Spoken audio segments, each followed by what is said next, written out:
Ladies and gentlemen, welcome into the Maelstrom. How is everybody doing today? Good to see everybody. As usual, I am currently live in the Maelstrom Discord along with a group of Chucklefucks. Hello, Chucklefucks. How are you today? You may now come off of mute. Hello there. Hello, Chucklefucks. Hello. We are live. And oh boy, has shit been going on. Apparently, Order has come together and decided, fuck it all, we're gonna have some fun. And apparently the Drakes want to play. So the Drakes are going to play. And on top of that, somebody pissed off the big boss man. So... we're receiving none of the ramifications. Yet. So apparently we've got a certain match we have to have, and there may or may not be ramifications at the end of that match, as per the stipulations. But that being said, we're going to have to take this to an entirely different arena than our arena. I don't know where the hell they are. I'm guessing they're somewhere in Almi. But let's go ahead and let's take it live. Beautiful. Are we live yet? We are on the air, yes.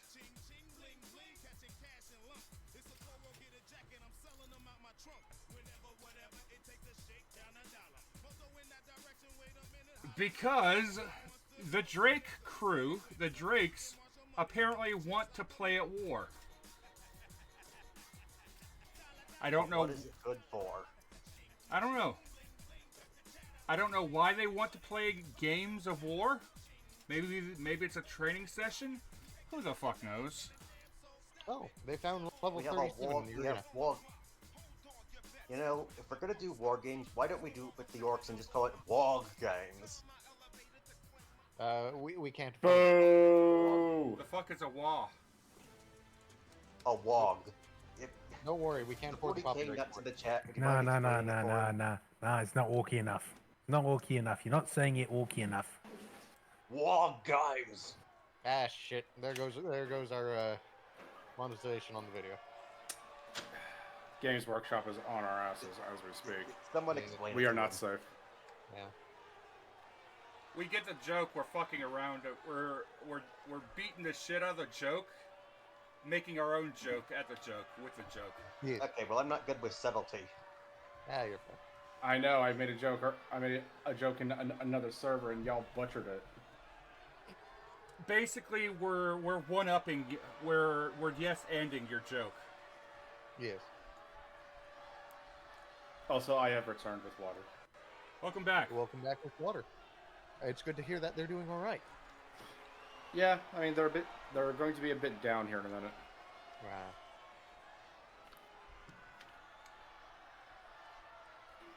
I'm apparently in a mood today. I apologize. No worries. And here we have the obvious captain of the Undying Drakes. I mean, look at that coat, look at that hat. That is the best coat and hat I've ever seen. They have to be the captain. I mean, they're coming out first, right? Yeah. The captain always leads. Yeah.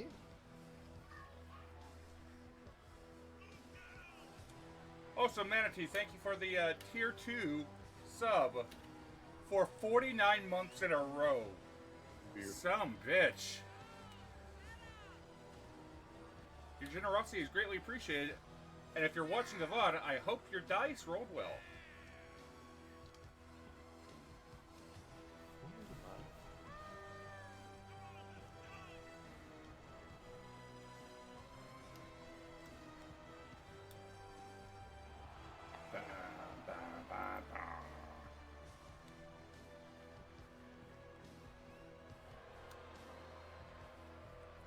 Who the fuck is WWE? I'm pretty sure that this arena is a gladiatorial arena somewhere in Almy. Probably owned by... Go ahead. It's either an Almy or it's one of the ones on rental from Barathane. I'm Then how do convinced you it's explain the logos? Al Me because the princes are kind of sadists.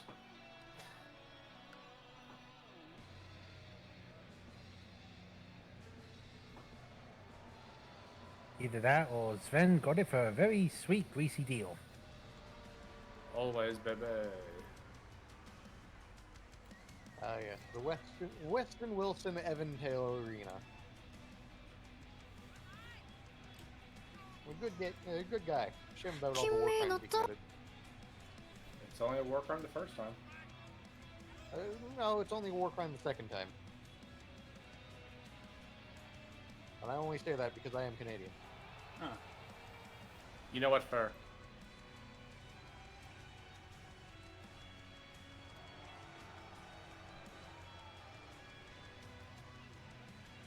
Ah, yes, the 21st annual BeholderCon. Man.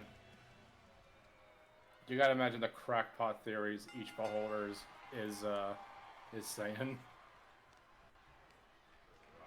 Well, I believe it. For a brief second, they all agreed with each other. They all agree with each other, and then That is 2 some seconds slow- later... Maybe it's just on my end, but on the Twitch end, it's kind of slow, the video. No, that's the game is slow. Yeah, it's acceleration inside the game.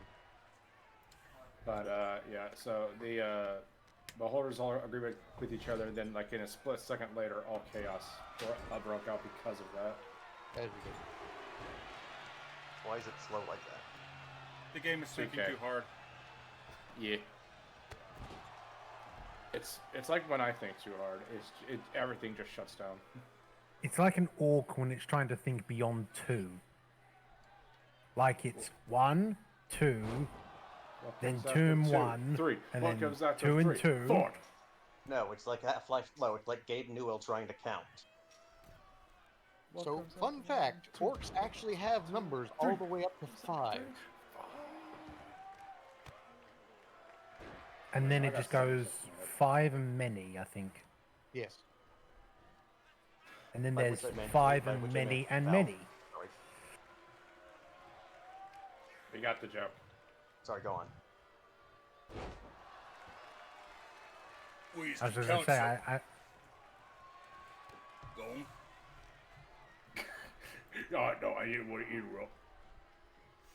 oh no, there's 5, and then there's 5 and many, and then there's 5 and many and many. We's in counting 5 because that's how many fingies we's got. I really...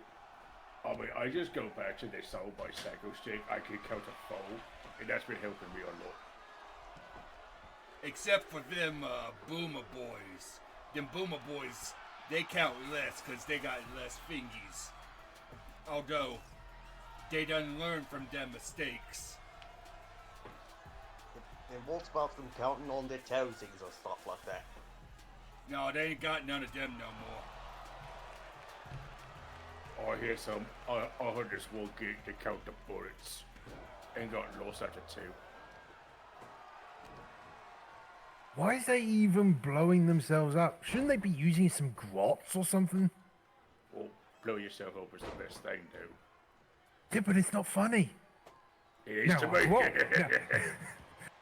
Now a grot that's screaming and then blows up that in a Hume's face. That's funny. But if you That blows was a hell of a yourselves thought, open, then Spencer. you. But if you blows yourselves open, then you're dead. I like to stuff be grot with confetti, so that way it's a party.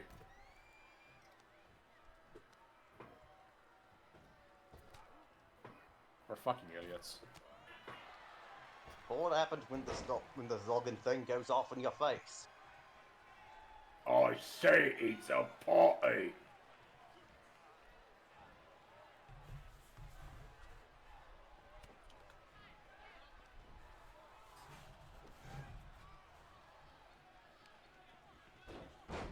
Oi.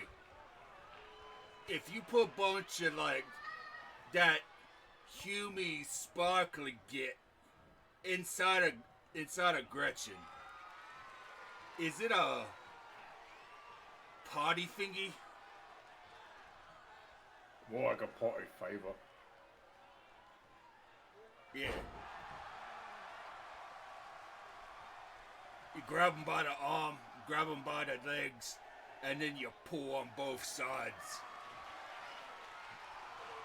I like it when they scream. What about those Yumi things that blows up in the skies and turns all sparkly like?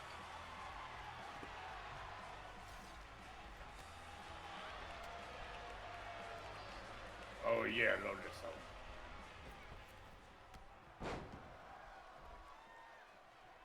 Oh yeah.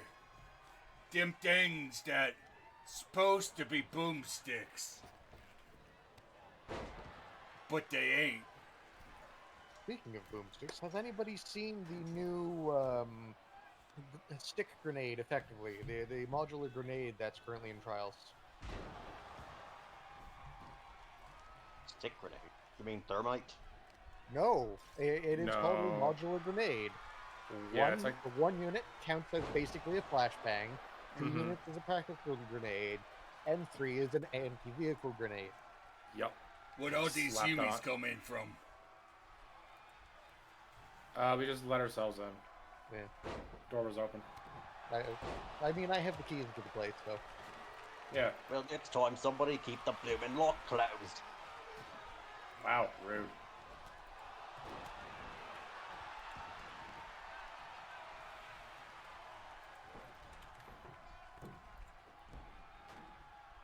I'll just see myself out. It got awkward. No. See, thing is, Yumi. I likes to see Yumis around. Yumi's got lots of teeth. Was that a duck? I think that's No, a that was a squig. decoy. There was a decoy. See microphone free zone.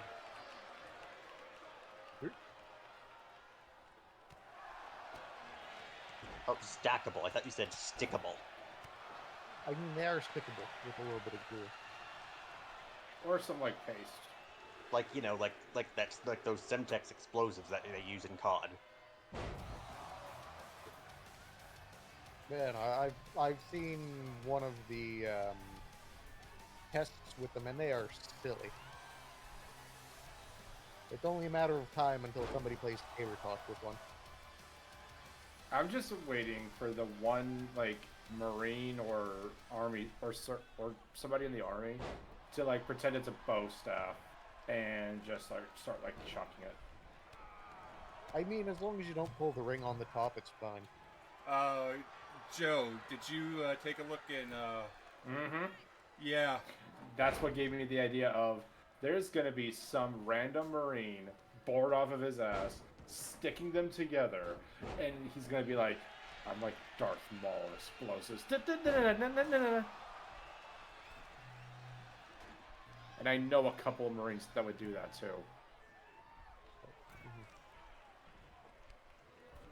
They are weirdly creative when they're bored. I mean, when all you have is standard equipment and a stick, you have to get it, and you have to get creative to be entertained. Oh, I'm talking when they're off deployment. Still then.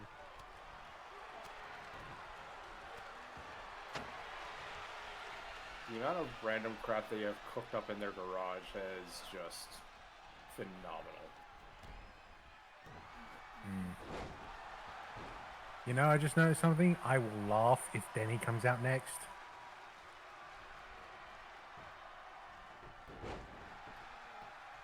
Almost like I purposely stacked the order like that.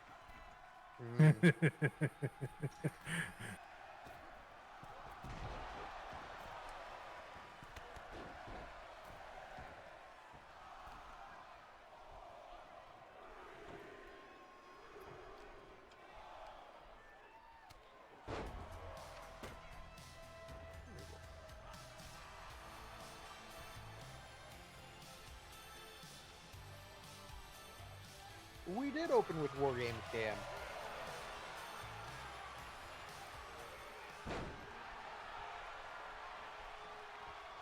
I would like to say I do appreciate how late 80s Denny is. Yeah.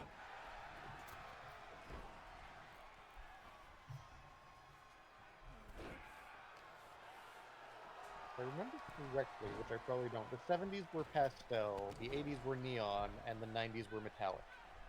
90s kind of also was neon-ish. Yeah. Well, 90s the social decade, so from about 93, 94 to 2003. Yeah, metallic-ish. Some like, well, I say neon because raves were were like a huge deal back in the 90s as well. Oh yeah. So like highlighter colors. A lot of bright colors, definitely. Yeah. Like fashion didn't start getting like darker tones until like the 2000s when they just were like, you know what's fun? Let's just slap skulls on everything. Yeah, you do. I mean, the early emo phase of every sort of teenager back then. Yeah. Well, Linkin Rosa, Park, Evanescence, and all that. looks like Zator is gonna be fancy wizard today. Yeah.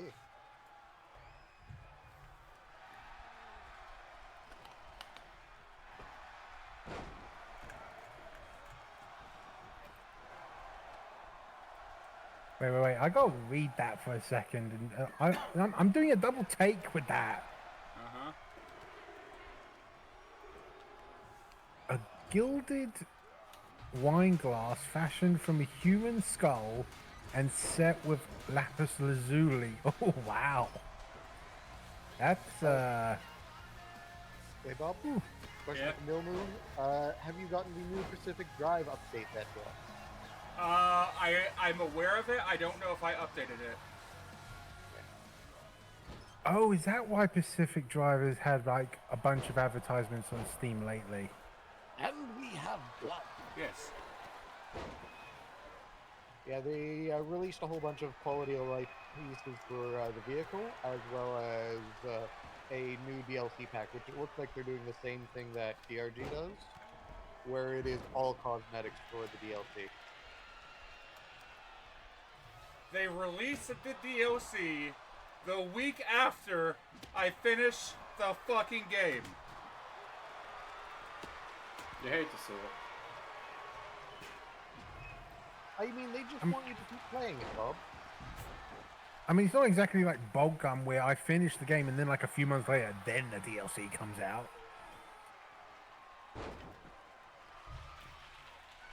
I love Boltgun. Figured as much.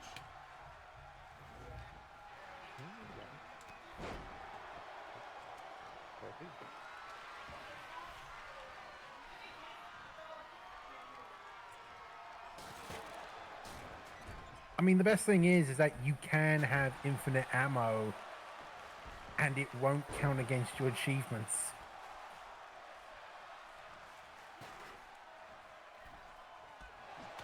I had to look away for a second. I missed the topic we're on. What are we talking about now? Boltgun.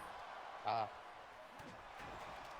So I literally got like the grav cannon, and because infinite ammo doesn't go against your achievements, I completed everything, got all the achievements with just infinite ammo grav cannon, and everything just turned to mulch, and I'm like, oh yes, beautiful. this serves the Emperor well. Huh. Aaron is sitting there waiting for Thorn. You're so sweeter. I mean, you better.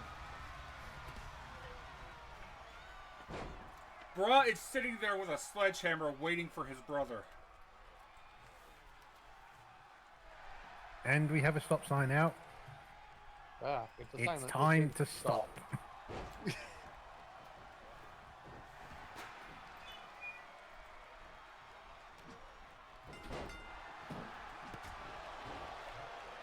I actually kind of like that trinket there, Bob.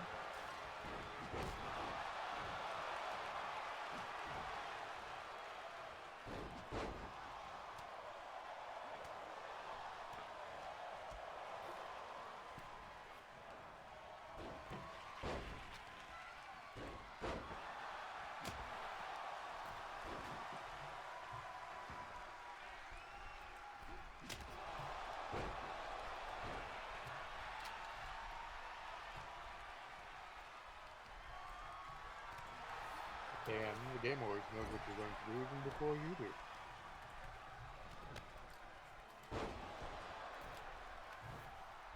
Hey Vix, Ah. have a joke book about dragons.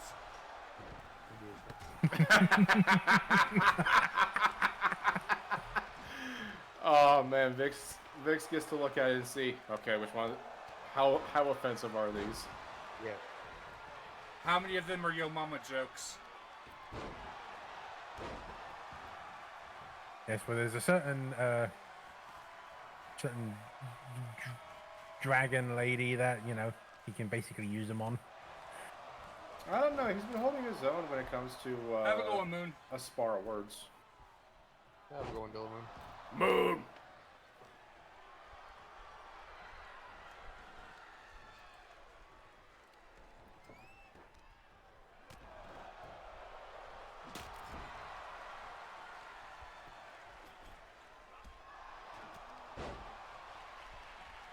I just realized something. This is basically just a showcase match with more stuff.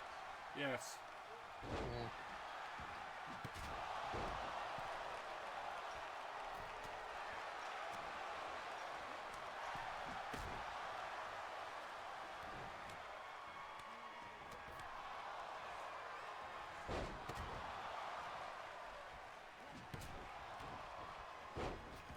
And everything's moving. I mean, we are running 2 rings, which increases the amount of collision physics that everything has. And processing power. Yeah. Oh, I would have laughed like hell if the double pin would have gotten it. Oh, it would have been fucking hilarious.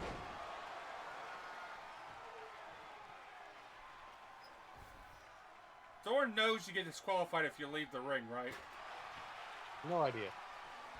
Wait, is that I Thorn or don't is that his know. brother? That's Thorn. I mean, there I'm was not. one I'm not. boy.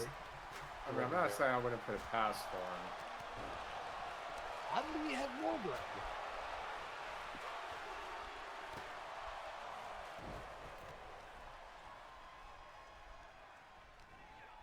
In the words of our favorite gladiatorial announcer, who's not on the show at all, Lead for me. I would have laughed like hell if Thorn would have, in that moment, thought he was in a cage match and he tried to escape via the cage only to get his team disqualified. Oh, it would have been hilarious. Same. I would have been dying. No, that... Oh, God. I just had a thought, Joe. What's her name? No. That's an R-Truth spot right there. You know what? Yeah, actually. That could actually be that would be an archery spot.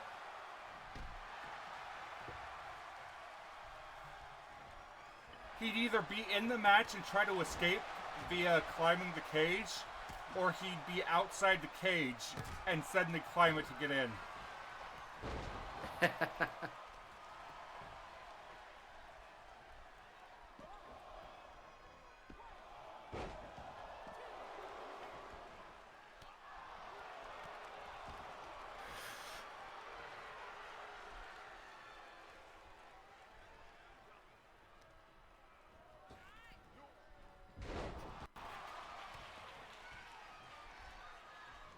Game where you can fight Tiamat in a slap fight. Matrix, you're going to have to drop that in the Maelstrom Discord, because I want to see that.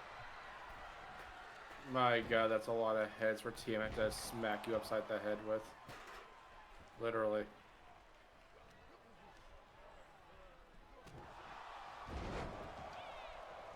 I mean, if you have your arc right with the swing, you can probably hit all 5 heads at once.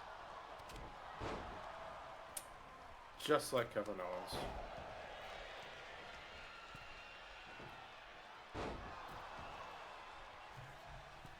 Okay. I'm now imagining a kobold walking up, putting chalk on his hand, and 3 stooging slapping all 5 heads of Tiamat in one go. I mean, I would do it.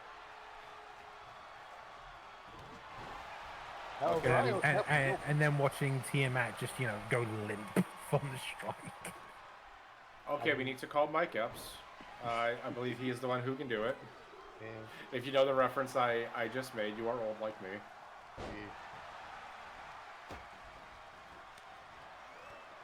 To be fair, I do have the note. So I could run that tiny cobalt willing to bitch slap Tiamat. Now that I sit here and think about it, I realize that across my D&D quote-unquote career, I've had some really fucked up interactions with Tiamat.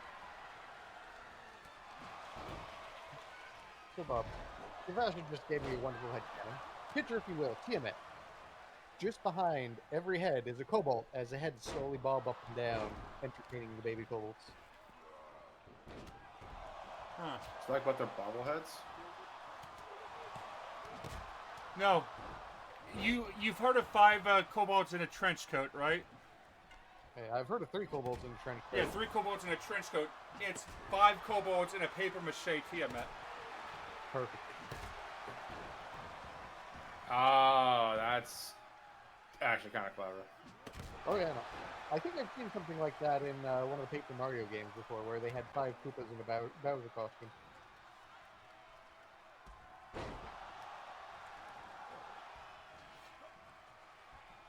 Oh yeah, no, the Chinese dancing dragon would be great for kobolds. The last time that I interacted with Tiamat in a D&D game, I was in a diner, looking in a mirror into a furnace, and Tiamat was on the other side of the fucking mirror, giving me bedroom eyes. I was then told, ignore her, she's trying to get you to break her out of house arrest. She knows what she did. Accurate for Tiamat, to be fair.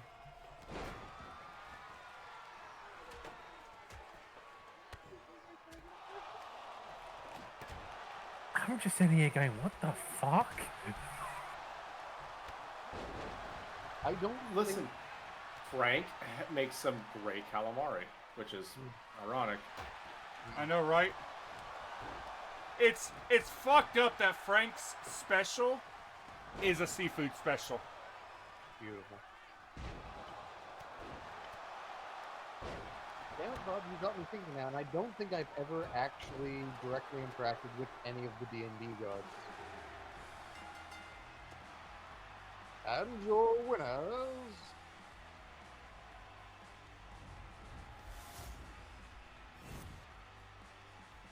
I have a lot of them. Usually I'm in a game where there's a custom god somewhere, and I usually end up interacting with that fucker. I had one custom god that just hated me, and his name was Smiley, the god of chaos.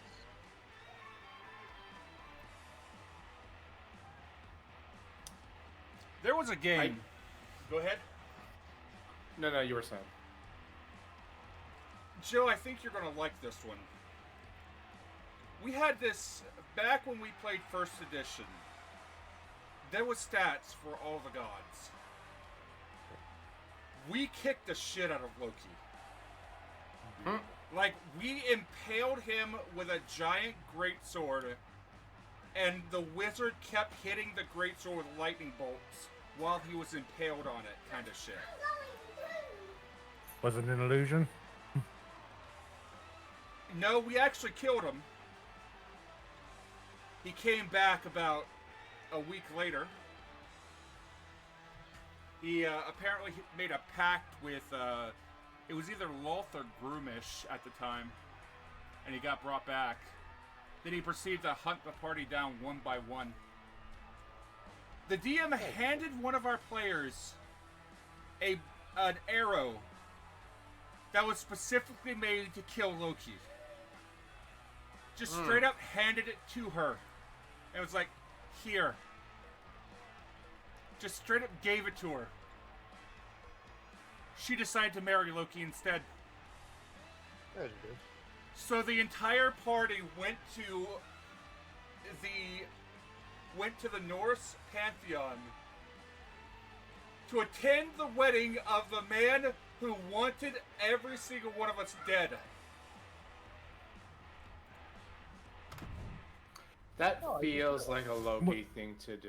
I'm not gonna Mind you, having an arrow that can just straight up kill Loki, and then basically threatening him with said arrow. That's ironic. Not gonna lie to you. That's almost like a shotgun wedding. Oh, yeah. That's Just load it into a crossbow and then keep it aimed at Loki. she never It's mentioned funny. it. Yeah. Well, it's hilarious when you think about it because an arrow that can kill Loki just straight up. That sounds something that sounds something very similar that he had. Wait, isn't this actually something in mythology where it was You're thinking of Baldur. Well, he had an the arrow mistletoe. with mistletoe that shot and killed Baldur.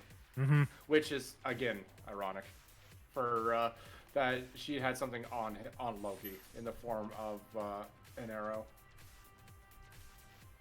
So It's funny as hell. the wedding goes through, and she has him in the honeymoon. He doesn't know about the arrow. She has it in her hand in the honeymoon suite, just her and Loki. And she puts the arrow down. Aww, She trusts Loki. that's an oxymoron. Big mistake. Big mistake. He then proceeds to murder the shit out of her. Yep. As he does. Then he started hunting down the rest of the party one by one. We scatter. Obviously, as soon as the wedding happened, we fucking scatter. I was the only member of the party that Loki did not murder. Because I killed myself. You know, considering that, like, I think probably like one of his sisters is literally the person in charge of hell. Could've just brought you back. Was it So- daughter? It's maybe daughter. I'm thinking MCU. There was no trace of me left after the explosion. Ah, you went out in the big kaboom. So what happened was, he didn't either. He didn't want to face me straight up. He didn't want to kill me with his bare hands, or he didn't deem me worthy for him to straight up kill. Like, he killed every other member of the party with his bare hands. I went into hiding. And I'm a crafty little fucker. So I was in this inn. I hid amongst the griffins. I hid amongst a group of griffins for a while. And then I went to this inn, right? And there was nobody in the inn. Just me and this tiny little 3-foot-tall grandma, right? In the middle of the night, I'm cutting gems, trying to get ready to basically trade the gems away, to make payment to get me the fuck off this plane of existence. And the little grandma comes to the room and says it's late at night, she's lonely, she just wants somebody to talk to, right? And so I invite her into my room. I'm sitting there talking to her, and it's a lovely conversation. Next thing I know, she's attached to my neck. Ugh. Hell of a first date. So, I had a staff of fireball in my hand. I realize that as a wizard, I'm not going to be able to get out of this situation. Like, she's going to be able... Like, this is where we had, like... If you try to cast, they have an opportunity to stop you and stuff like that. I knew I had no chance of this. So I shoved the head of my staff into this vampire's mouth. And I used every single charge in my staff of fireballs at the same time. The DM says I took out an entire city block. Oh god. Along with the coven of vampires that was hiding under the tavern, using it as cover. Ugh. They were literally using a tavern as cover and luring people in and feeding off of them in the middle of the night. Makes sense. Something I'd do.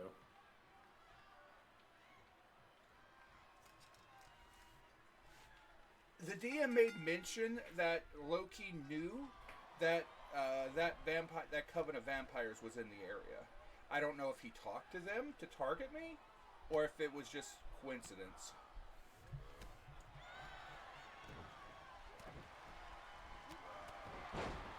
Let's see. As for gods, I fought Tiamat. I was the only member of my party to survive Tiamat. I was in a straight up after Tiamat killed the rest of my party with the dragon breaths. I was down to a 1v1 with Tiamat. I had to pull some bullshit out my ass in order to survive that fight.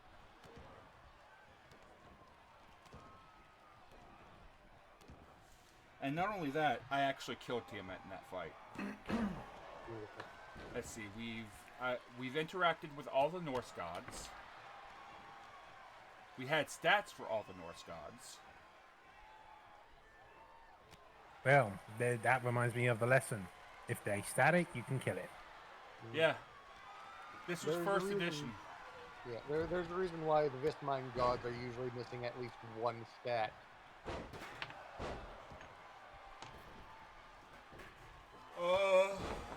What else? Let's see, I fought Grumesh. I fought Loth. I'm usually allied with Mistra. In 3 different occasions, I was a chosen of Mistra. Beautiful. I can't honestly say I was ever any gods as chosen or had any kind of like fights against them. design books that are Let's possible. see. Considering that this is probably that Maelstrom is actually like the first Oh, proper yeah. D&D thing that I've got, the fact that JC's got me on this quest to meet a god that saved Zator is like, yeah, this is going to be the first god that I'm going to have met personally as a player. Second one, technically. Well, I mean, in terms of this particular campaign. Yeah. I'm not sure if Nort became a demigod or an actual god. He was Kinder. Ah, he was doing well for his life, was he? Why is it always Tinder that have an easy time becoming demigods? They're crafty. I don't know. They're lucky as sin is what they are. Nort was in a room with Loth, Grumesh, an adult black dragon, and a shit ton of drow. And he somehow survived. Have I ever told you guys about the event that had me accidentally, technically killing a god at level 1? Do so. So, I was brought into the second campaign, the second session of a campaign. Made my character, all that sort of fun stuff.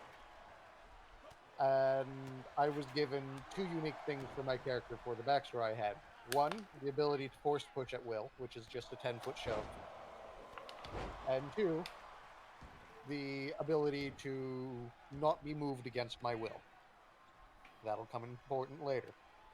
Did Torio just take a chair to the ref? Probably. Several It times. is, it is triple threat, so no DQ. Yeah. And so, through it all, the rest of the party never tells Kavasha or myself exactly what we're after or why. We get into the castle, get into the prince's room, and we grab this box with 12 dragon heads around on each corner of the box.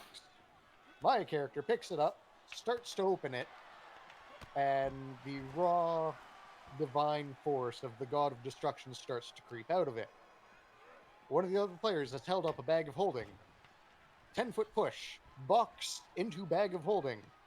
The box is an interdimensional object. What happens when you put an interdimensional object into a bag of holding? You take a trip to the Astral Sea.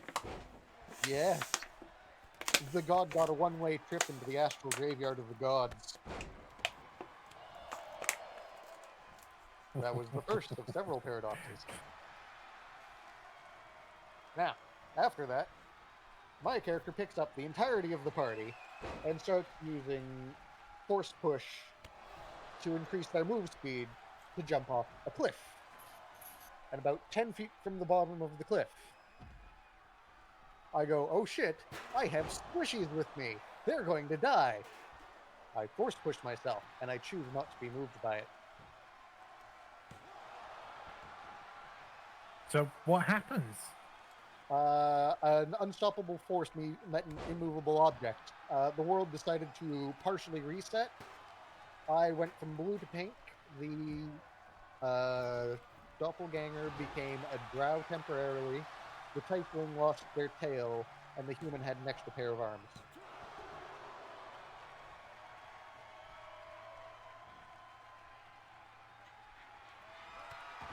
It was a hell of a start of the campaign. That only lasted about 4 seconds because the DM couldn't figure out how to recover. Let's see. Also, thank you very much, Gareth.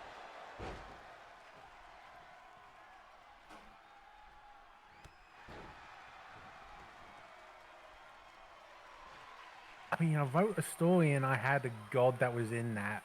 And I'm thinking if that god was ever used by DM, it probably would be one of the most secretly powerful gods ever.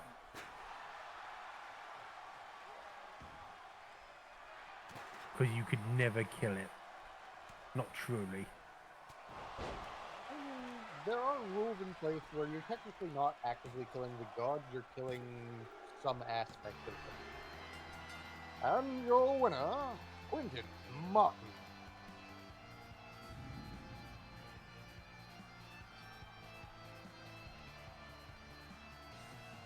Oh yeah, no, 100% there, Callie. Keep your strongest gods the gods of life and death. Well, actually, I mean, this particular god, for those that know the Unexpected bots, that was the god that I'm talking about. It's kind of like the god that's in charge of, like, the discarded, the disused, the broken. Yeah. So every sword sundered, every sword shattered, every armor sundered, every piece of artwork that you've stopped halfway through, every piece of artwork that is destroyed, every person that has ever been disowned.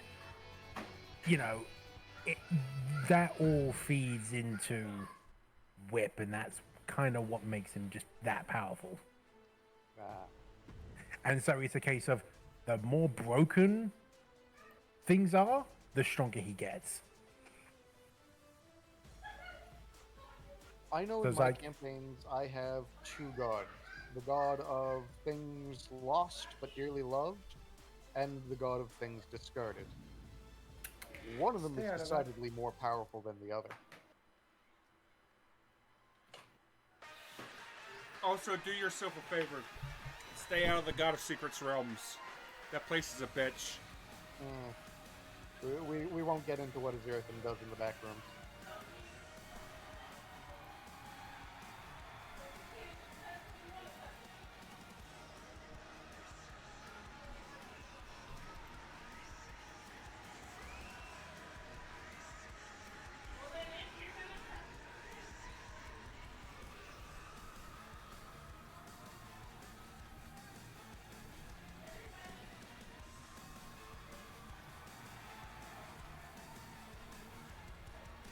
Zither seems so happy to be here.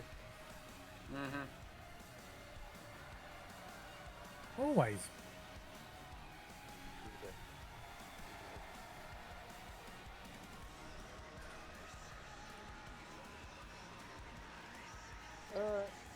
I've had a question from Kavasha there for you, Roto. What Shoot. is the lore behind the specific type of goblin you're trying to emulate?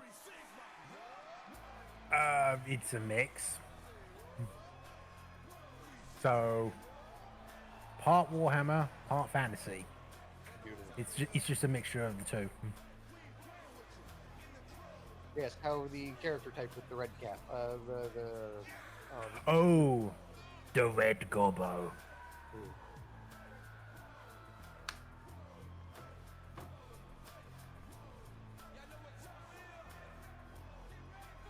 It's a shame that Manatee didn't get his original theme, but this works so well for him. Oh yeah.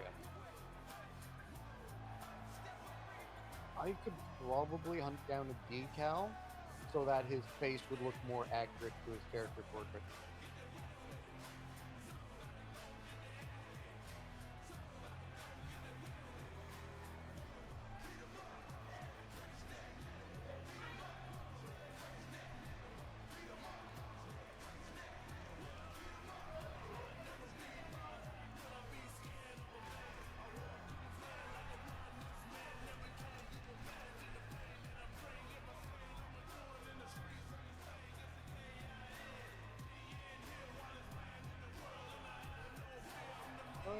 Bob, logistics question. Do we have 3 or 4 female characters? 3. Alright. I checked that earlier today. Yeah, because we have Ella Knight, Artemis, and Lexicon, yes? Yep.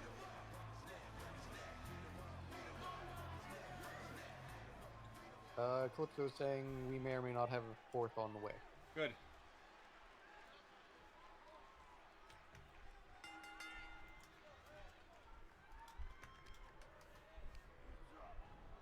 I might talk to Squinto about a potential 5th, however, they'd be a straight NPC for a 5th.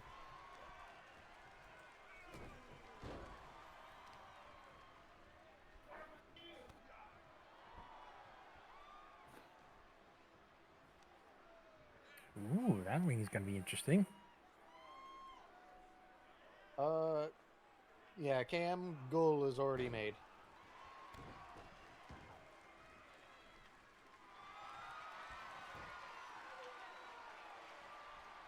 Black Leech, the fish are back. Why? Take them, please. We'll give you a potion. and maybe maybe not die. Looks every time, 60% of the time. Oh, Eldritch Gods, the smell. Gag. Yeah, we opened up the pond a little bit earlier this week, and holy fuck, people have been fishing. I have gotten so many shopping carts. Like, I think I found the shopping carts that were missing from my local grocery store. Oh, possibly. I probably have the other half of those. I Right. actually got mostly fish. You got 30K in like 2 days. Sweet. I think it's something like 33K. I think. Enjoy those tokens.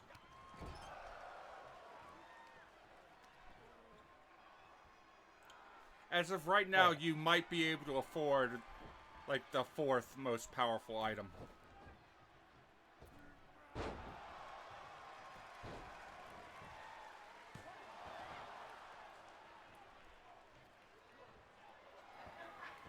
Speaking of that, it's been a hot second since I've done that. Okay, right. So I think the last check was somewhere in the realms of about 36,500.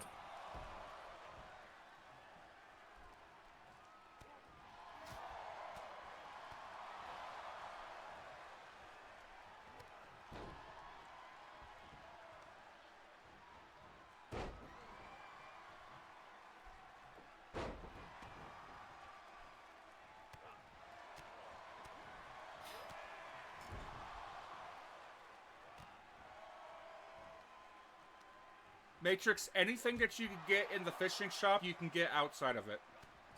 Yeah.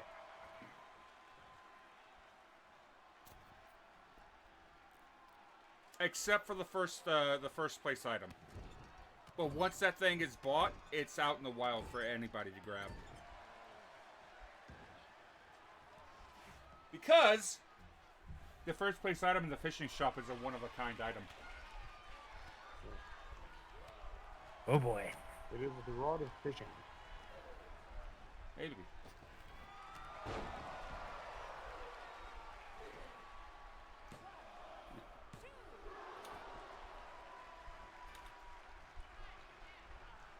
But fishing is totally optional. You do not have to do it. Oh yeah.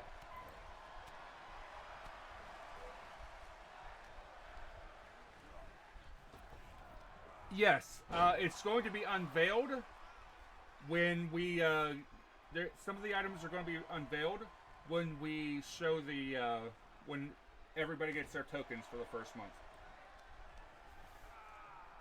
Right now, people are in the gathering tokens portion.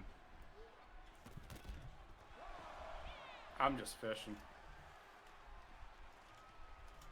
And if you like to, if you want to sit there and listen to your lo-fi, by all means, boo boo, enjoy your lo-fi. Like, I'm not gonna lie, a lot of the tokens and all that stuff went way over my head because my brain shut off. Okay, let me put it to you as simple as I can. Have you ever played Pokemon? Yeah. We're game quartering this shit. Ah. Okay. Except instead of gambling, you're fishing to get the tokens. Well, let's go gambling. Ah, dang it. Look, all of the cat stuff is here. You didn't hear anything in the closet. I mean, there's still Oh, what? shit Shit. that the litter is sitting on. Oh, okay.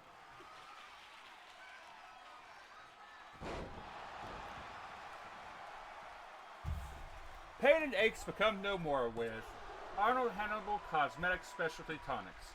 Feel like new with Zydrate, the wonderful painkiller. Ask your doctor about Zydrate today. Zydrate is not currently legally available in TerraSol Systems M9-01 reality. And remember, Zydrate comes in a little glass vial. A Little glass vial? A little glass vial. And it goes into the bottom of the gun like a battery. Battery. And you take the tip of the gun. Oh, what is the rest of that line? Electric goes and comes in a little glass vial.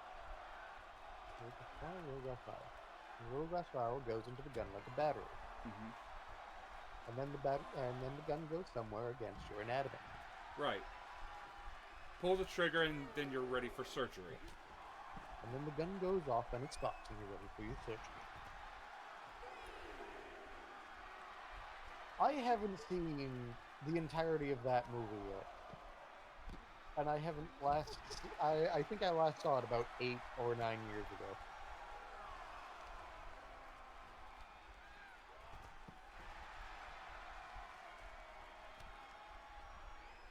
Vegeta, Okay. just look up Zydrate comes in a little glass bottle, or a little glass vial. Little On glass YouTube. vial.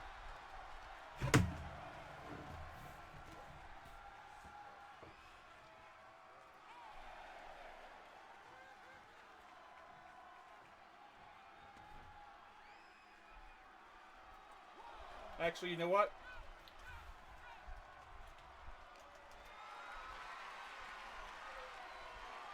No water, what the fuck? No. Why not right now?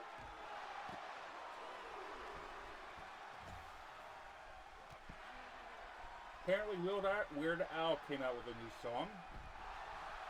Yeah, Pokemania.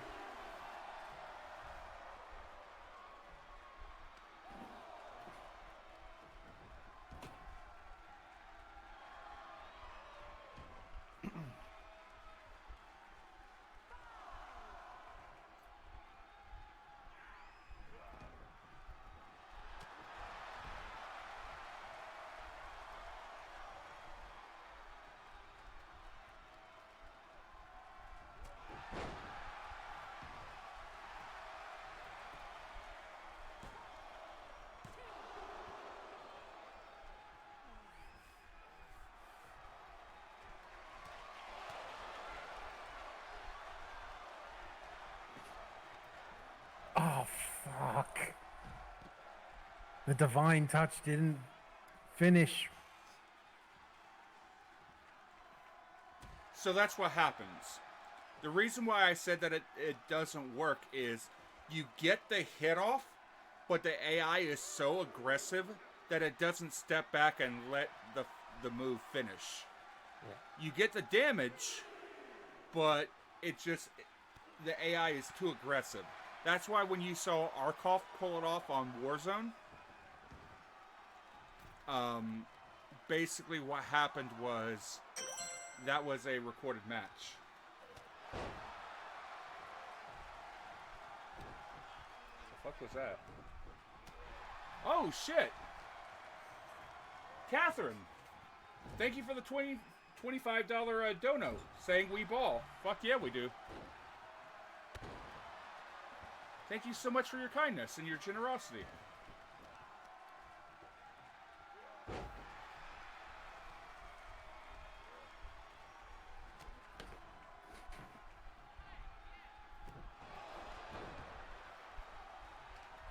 Oh, Sato's spine.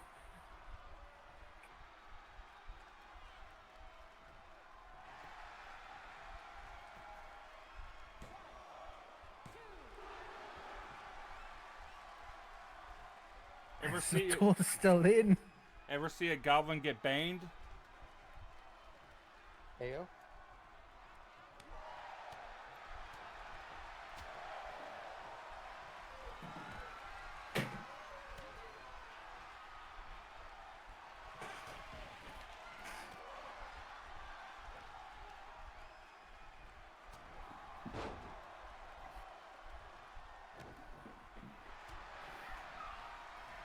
Correct, Matrix. You do not need to have a wrestler to be a part of the Maelstrom on Twitch. Yeah. Or part of Maelstrom in general. I'm your winner, Gravy. Gravy.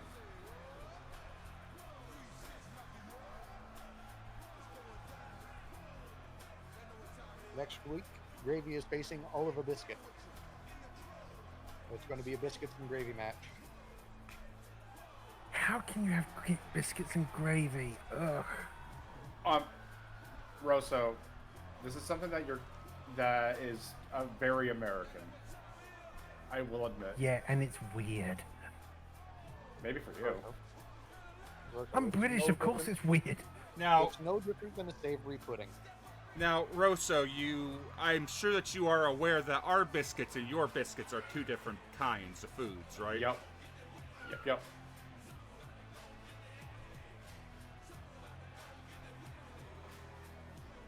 Yeah. It would It's be just- more it's just- akin to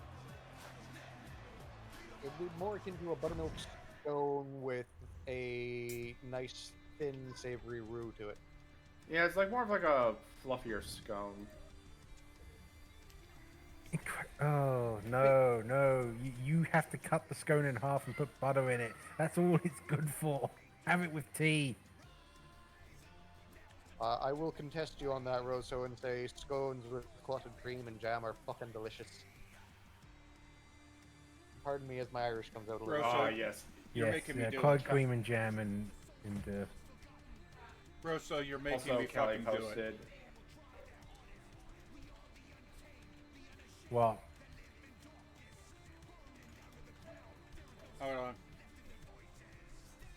In the meantime, Callie posted what we consider biscuits here in the U.S. Yeah.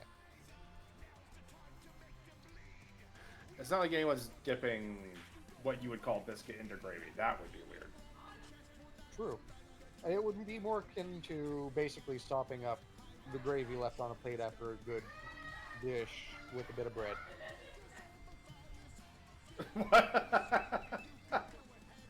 More akin to, not the exact same thing. There you go, Rosso. Go ahead and watch that for me.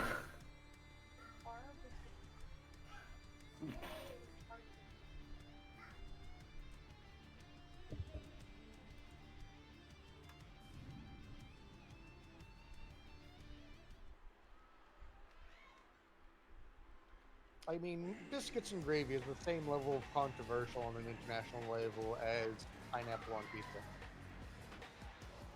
I would not put it at that high of a scale. Watch your eyes there, Joe. Wow. What are you talking about? I'm blind. Ah, don't worry, that'll recover eventually. Yeah, so that's how he gets his advantage pre-match.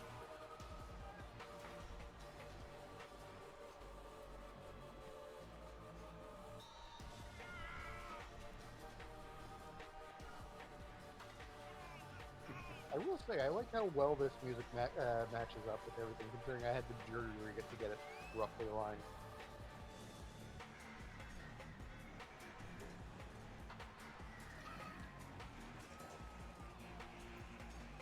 Now, here's something even more cursed for you.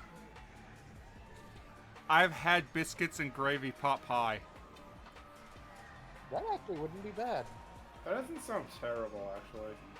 That would Because be like if you think about it, you could actually like make it to where like the biscuit is like the gravy is inside of the pot pie. That's and it's exactly just what it was. Buttermilk on the way along the way. Oh yeah, it would basically just be a savory pudding pie. Yeah.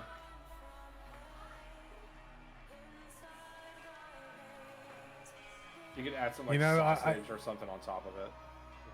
Bob, I got to that video and it's like, when they mentioned about gravy and the kids' reaction of why, and I'm like, that is exactly me. I believe that's mostly true American reject. I personally prefer deep brown beans and tomato sauce. If we're going Heathens. breakfast, I prefer the classic pancakes, eggs, hash browns, the works. Yeah. I'm not Heathens opposed to and it. heretics. Keep watching the reaction, see how the kids fare with it.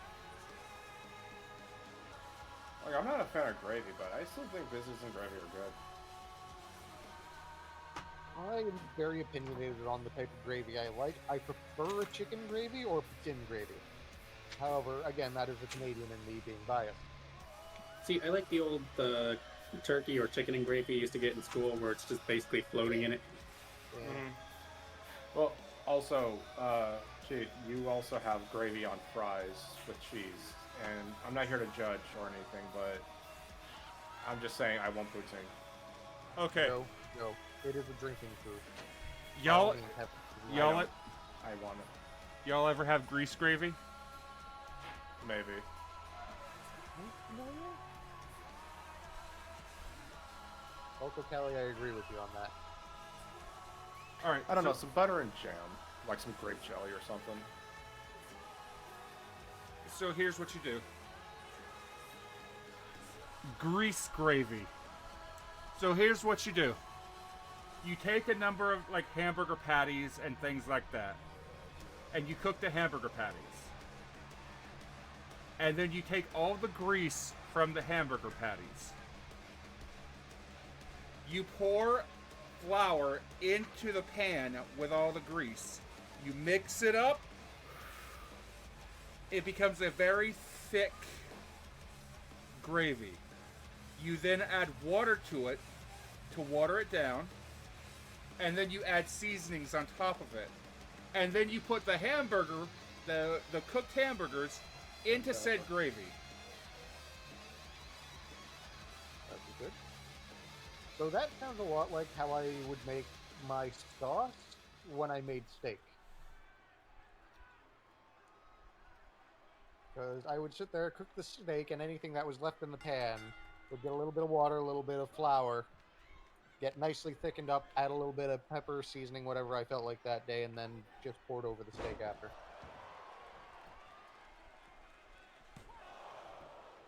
Ooh, kick out of one. Sounds like a health violation. Son, in the South, you don't waste food.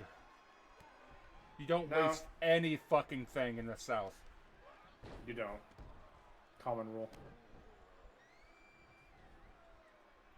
If you don't eat it, it's being fed to the pigs.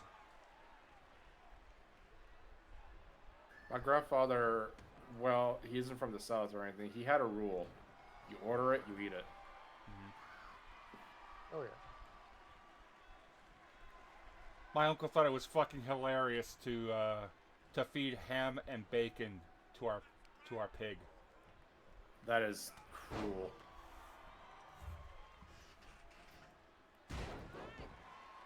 Ooh. You know, Oh, that took the air out of the lungs there. I think Yig is actually taller than Miska without his tail.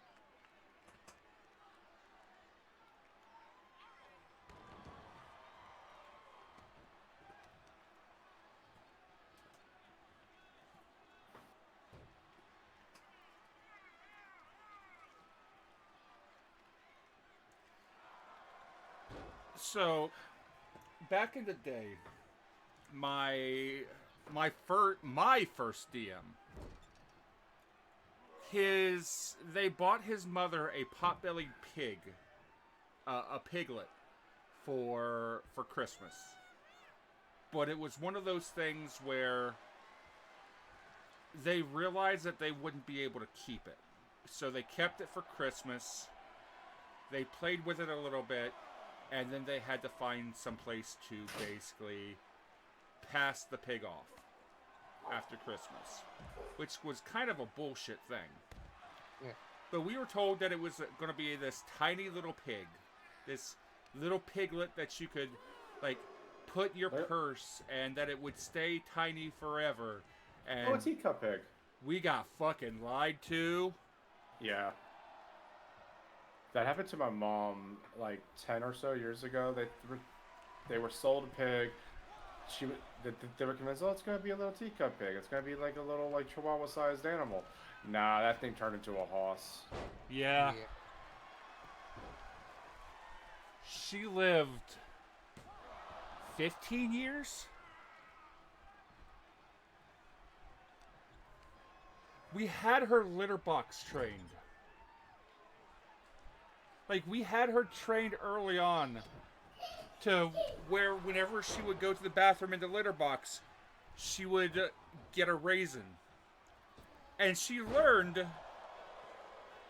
fucking learned that every time she squatted in the litter box, even if she did anything or not, she would come to me and oink for a raisin.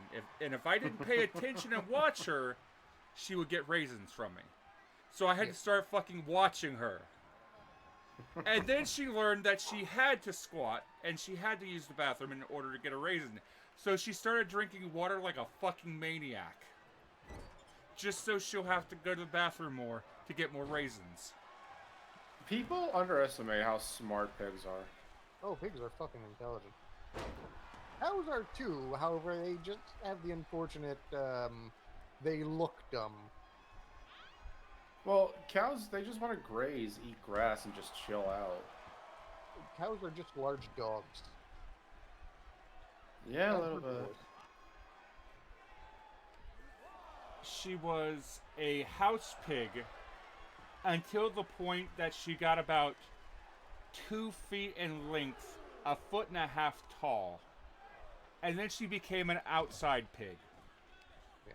Because the amount that she was dropping when she would go to the bathroom started to become a problem. So she was an outside pig for a while. And she was just one of the fucking dogs. Like, somebody would drive up, the dogs would run toward the fence barking, and she would run towards the fence oinking. Yeah. Like, she would walk up to our lab, our black lab, just grab him by the side of the face and his jowls, and just start shaking and thrashing. He'd look at her, pop her upside the head with his paw. She'd let go, and then start running circles around him, oinking the entire time. Then she would go back and do it again. And she was an outside pig until the point that she ate every flower in my grandmother's flower bed. Oh, yeah. And then she became a pig.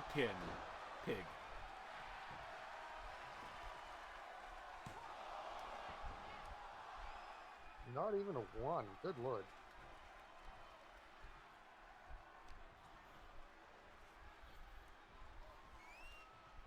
I'll give you credit. If you've got a pig, you don't have leftovers. Oh, yeah, no.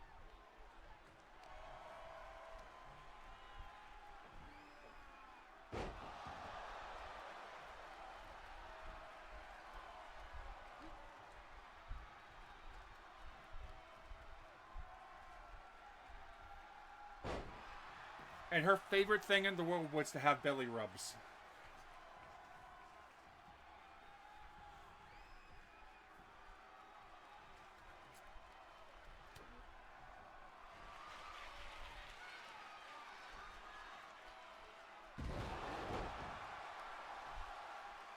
And no, to answer your question, after she passed, no, we didn't fucking eat her.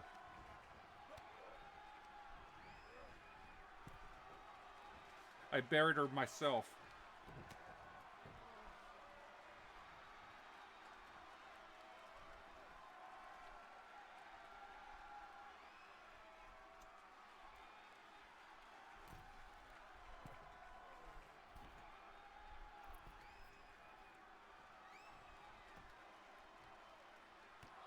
Besides, that kind of pig is, from what I understand and what I've been told, was very bad for eating. It had, the meat of that particular brand, that particular type of pig was black and very greasy.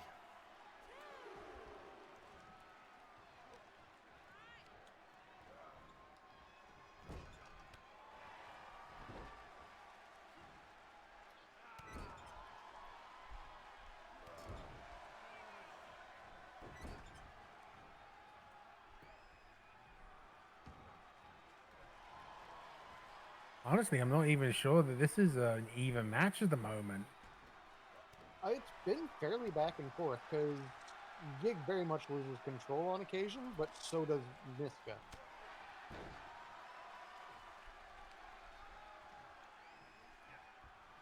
This just so happens to be the point in time where Gig's in control until his AI fucks up.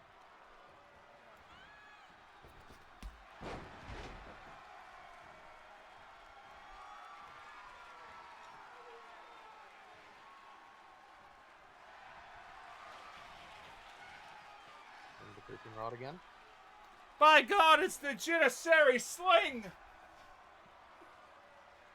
No, wrong character, Bob. And your winner, Yiga Keki!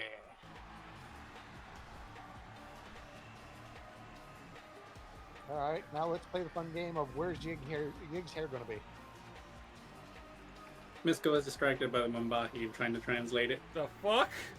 What the fuck? Found it! Is it like a tribble something?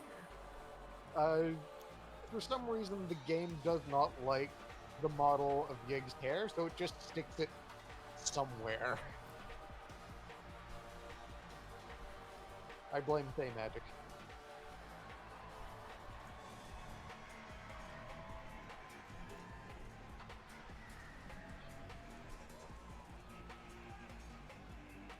Damn, you say it's a new one. It has happened every time Yig has been in a match, even in testing.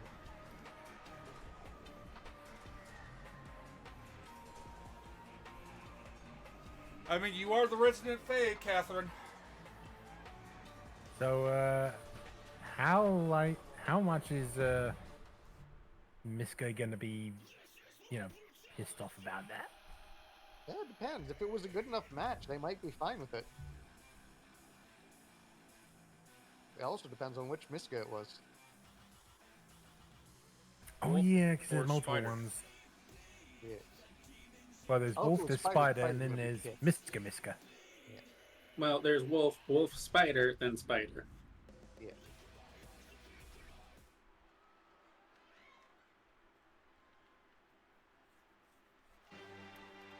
Oh, good. We managed to repair the Hell in a Cell.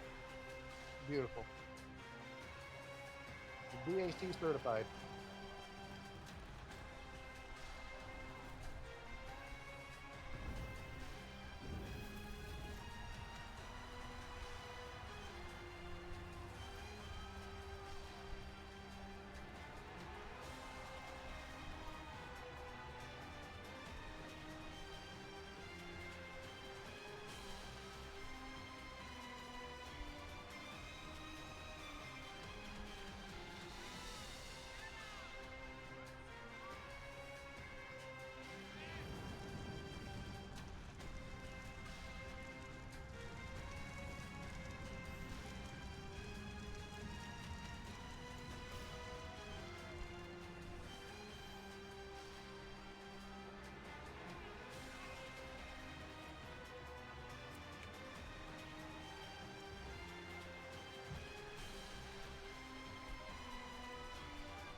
You know, I was wondering how you fuckers are getting so many channel points, and then I realized I streamed for like 3 days non-stop a couple days ago.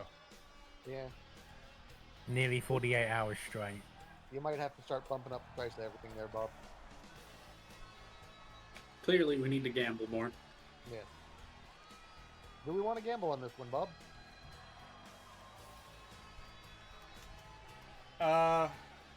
Rosto, I think you found one of the janitor's calendars. Beautiful.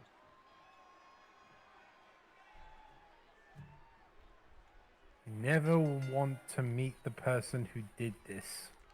Oh, okay.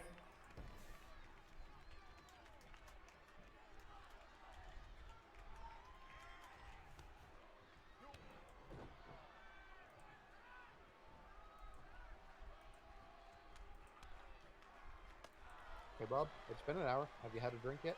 Yes.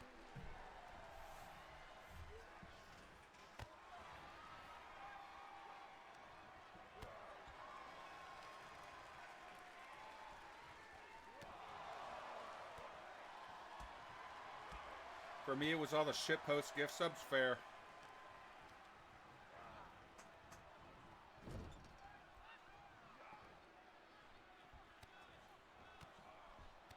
Let's see. What do we have so far?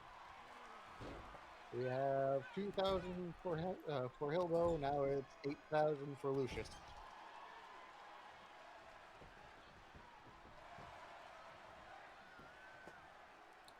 The bets If for Paige Lucius isn't- is over 9,000. Raw.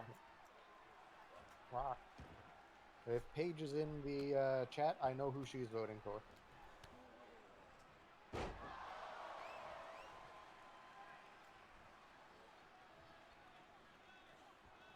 For over 9,000? Raw? Rock? Raw? Rock? Yep, it's over 9,000. Huh. Ah, shit, the test certificate today. And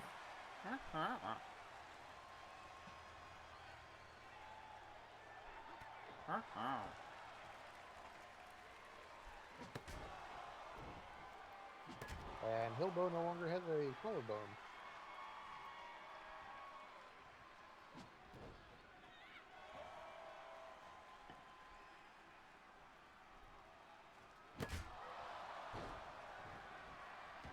I'm pretty sure that impact was base boosted.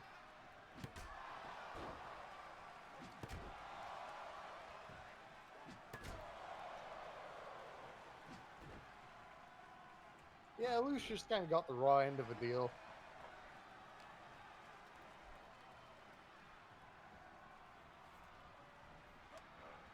Though, to be fair, he also didn't do himself any favors for one of them.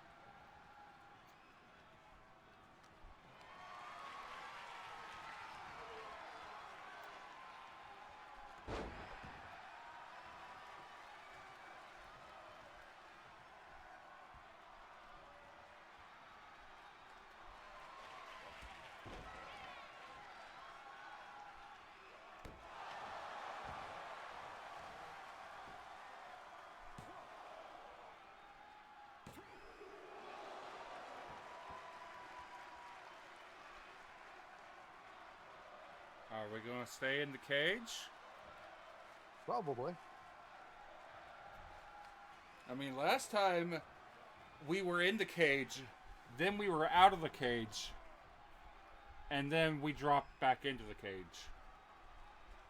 I mean, at least we ended in the cage. Mm-hmm.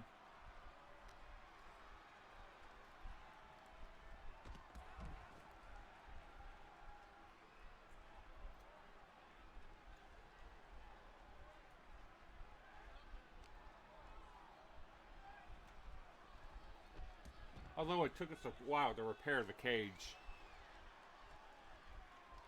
You know how hard it is to get the DAC into the Maelstrom just to repair a cage?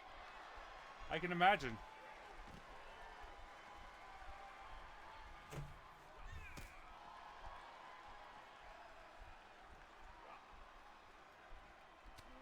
Ow, right in Lucius's very kickable face.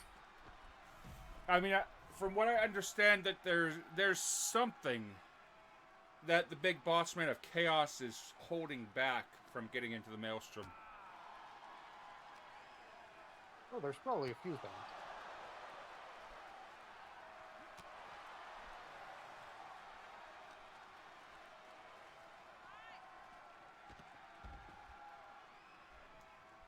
I think the words that he used was pink psychopath. Ah, that one, yes.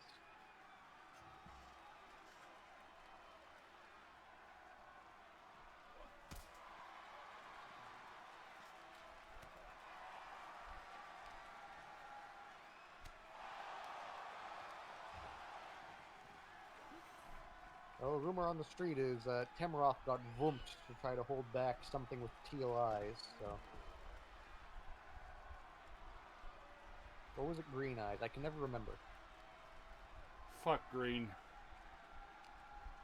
Fuck the color green. Oh, speaking of, have you heard?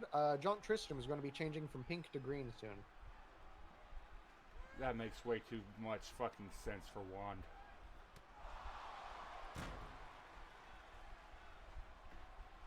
I'm sorry, Callie, you've been banned from the Maelstrom. So, allow me to explain.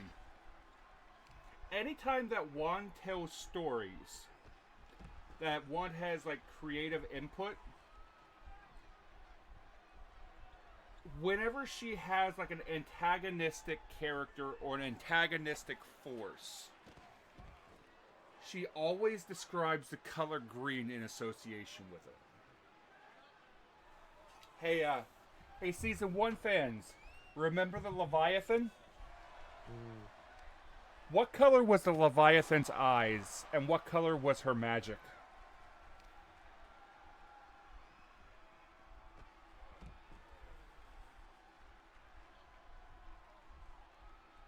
It was green. Yep.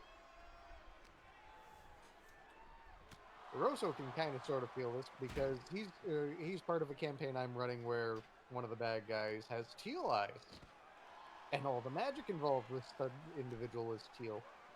Mm-hmm. And we have blood. Of course, on the other side of the spectrum, I also use red and gold for a completely different faction. In a different server that we used to play on, called the Lords of Minecraft server, Wand was a part of a group called Twilight Town in the Magic Quarter. This was before she and I became friends. And she had a villain that would puppeteer people with these small neon green strings.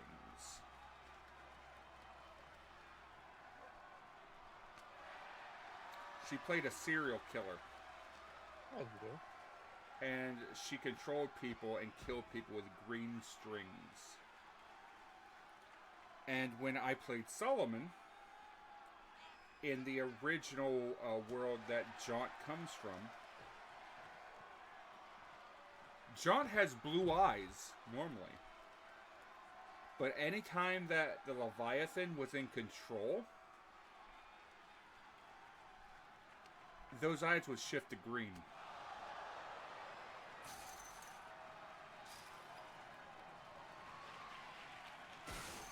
And we're out. And the Leviathan's goal was to control Jaunt, since at that point his soul was separate from his body. Control Jaunt's body, force him to have a child, basically overtake the child's soul and give herself a new body. That's when I made a power play.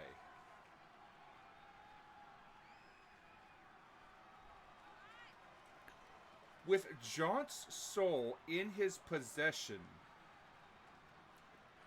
literally holding Jaunt's soul in his possession, Solomon gave Jaunt an order. The order was, you will never lay with a living woman and conceive a child so long as you live.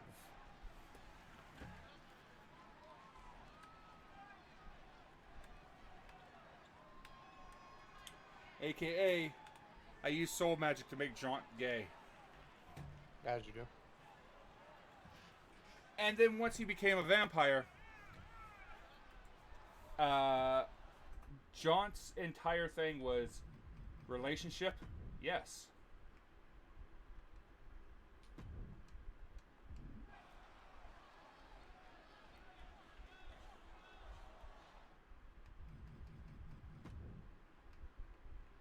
Yes. Sorry, we're doing a little bit of maintenance on the arena right now.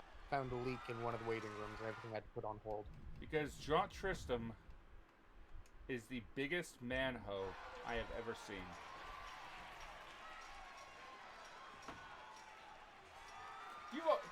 You all know Jaunt.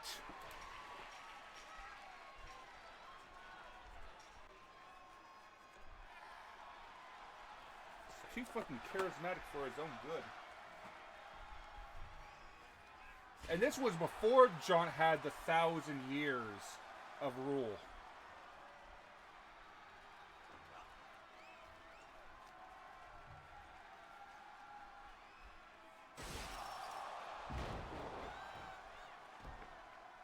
Elbow with the monk-like reaction time to grab the edge.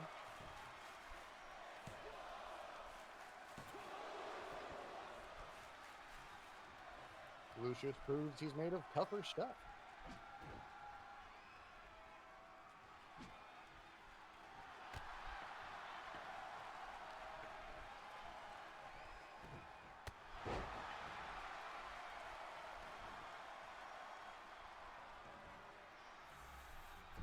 I mean, it wasn't a power bomb through the cage, but you know. Close enough. Lucius probably casted Featherfall on himself on the way down. Oh, 100%.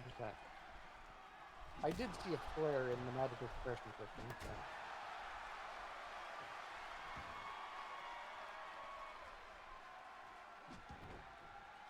Well, Vegeta, to be fair, Lucius got body slammed.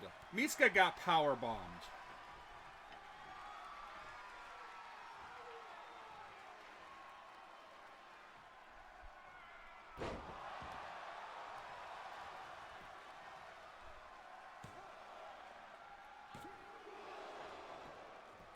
I will say, having been the recipient of both, power bomb does a little more damage than a body slam. Yeah.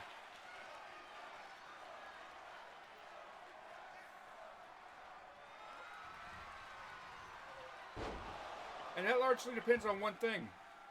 Ooh, chest right into the sledgehammer. If you breathe on the way down, or if you hold your breath. Oh yeah, no, 100%. And your winner, Hilbo Hagen.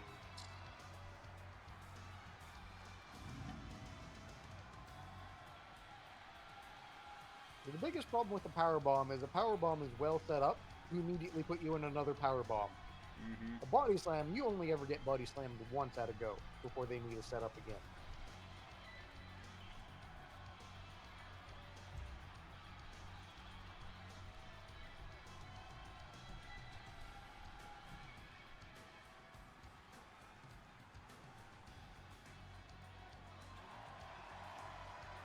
Thank you for all those who took part in the prediction for helping redistribute your points.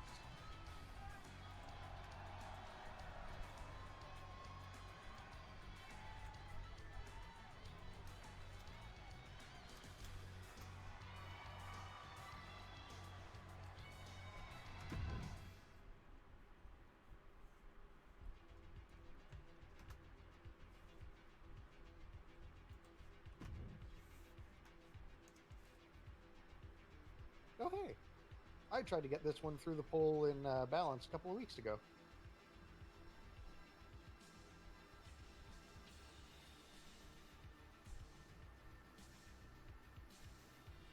I'm going to do one more trinket grab bag.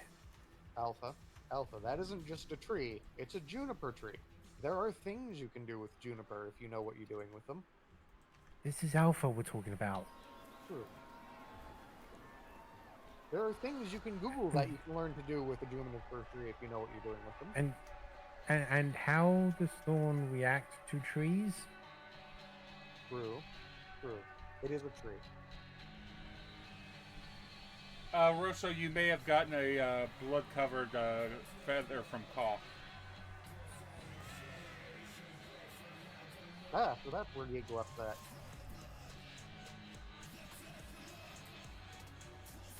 Oh, okay. Black. However, Caw has also been on the receiving end of very pointy teeth. I mean, is it kind of like in shadow colors, basically?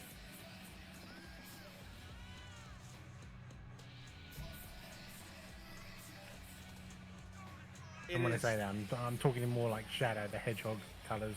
Yes. Ah.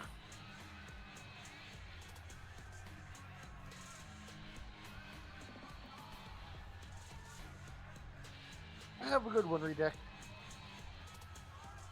Appreciate you stopping by, my friend. Oh, I've been included. As a people adjacent person, I approve of that.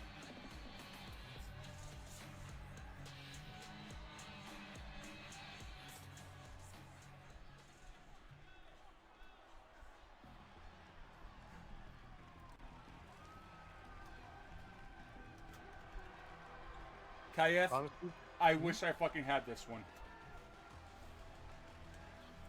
pure type 2 bowl is shaped like a mint leaf that turns cold when you fill it with water. Vaporizes the water in the pool. I mean, so do I. Fun fact about me there, Bob. All during high school, I used to smell of nothing but mint and cinnamon.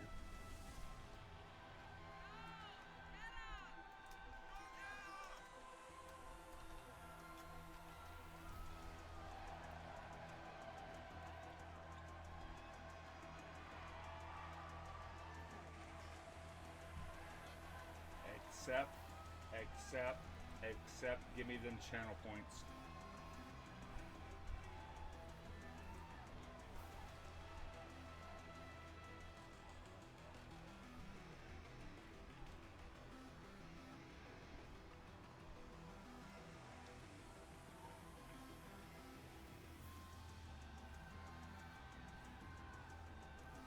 Damn. Boss Chaos did a terrible job of atomizing Rumpy. Bits and pieces of him are popping up everywhere still.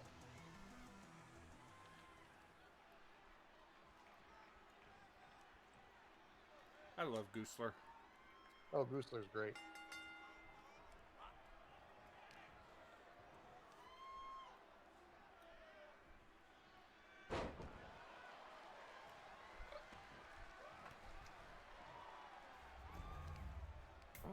I am actually going to take a quick second, pop into the balance polls to see when I suggested that.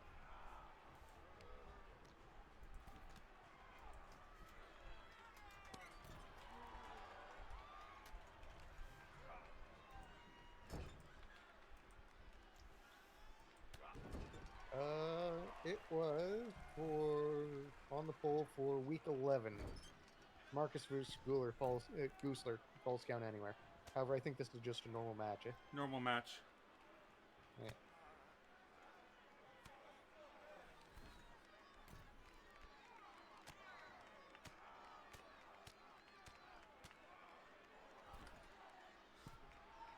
Fuck is this move? That move.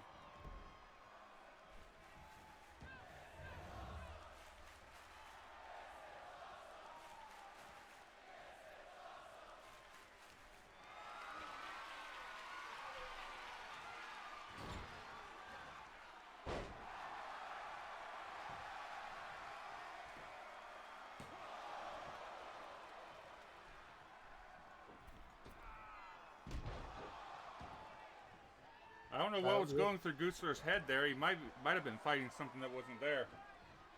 I mean, we do have a lot of after images in this arena. It is slightly haunted. Only slightly, how. Marcus currently at 8,000, Goosler currently at 4,000.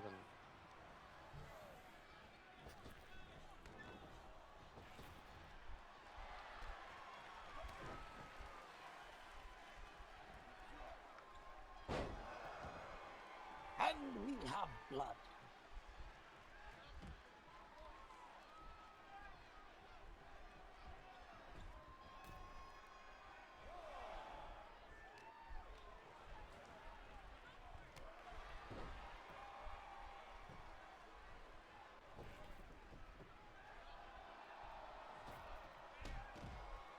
Marcus with the terrible decision. I swear, if there is one wrestler bad for it in the game at this point in time, Bob, you do not want to be standing on the outside of the ring when Goosler's inside of the ring. Yeah, I know, right? He will suicida.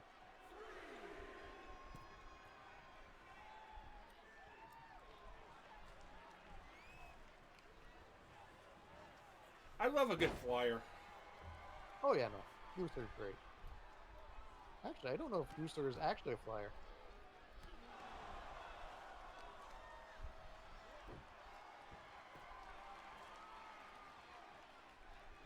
I'm trying to think. Do we actually have any high flyers anymore in M&W? Concaradon's a high flyer.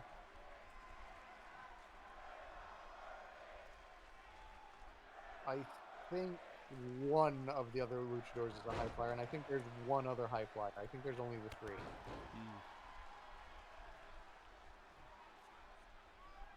It might be about time for us to switch up a couple characters and make them high flyers again.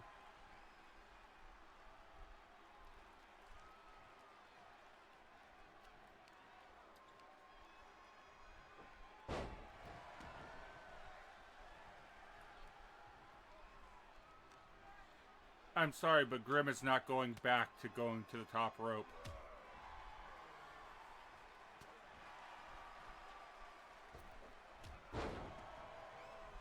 I might have to talk to a couple people for Osmond then. Oh, I can't wait to see. I can't wait to see Osmond get the Janissary sling off of the top rope. Beautiful. You know, I can think of a move that would qualify for a Janissary sling as well.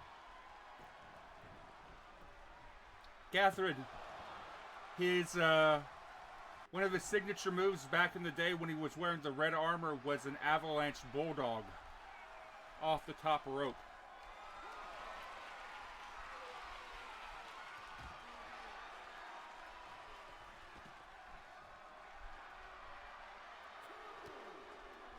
Who dares?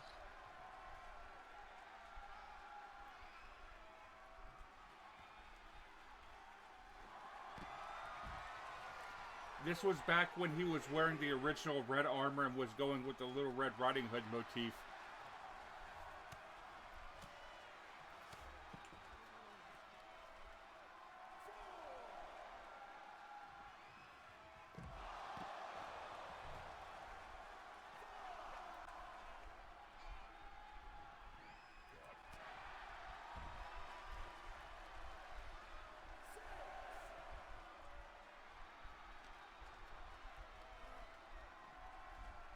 Let's see, there was Grim in the light red armor, then Grim in the metallic red armor, then Grim in the white armor. When Grim put on the white armor, that's when he took the current hairstyle he has now.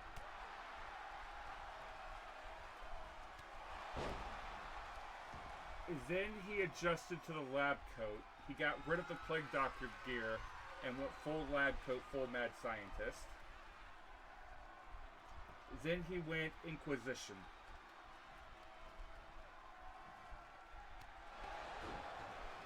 I don't know enough about Arcaster, or not to know if he's a high flyer or not. So, there are 4 different types of wrestlers. And your winner, Marcus Alistair. I don't count you as a member of the Warzone roster until you have your gatekeeper match. Perfect. I'm still not part of the roster then. So you have your high flyers, you have your strikers, you have your technicians, and then you have your power wrestlers.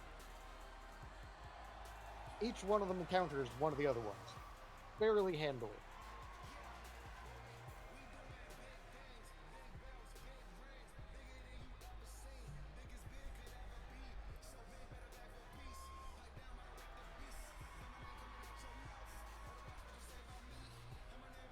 Like in the Maelstrom, Yig is a technician. I'm pretty sure Goostler is either a striker or a high flyer. Ash is a high flyer, 100%. I think Teriel is a high flyer as well. I think Solomon is a power submission user. And I think Franzi, correct me if I'm wrong, KM, but I think Franzi is a power submission as well. Teriel. Is Teriel a striker? I could have swore Teriel was a high flyer. Because I was talking to Squinto about him.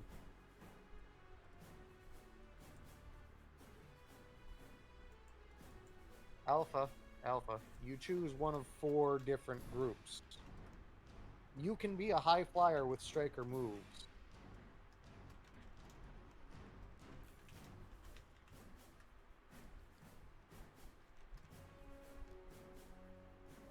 Right.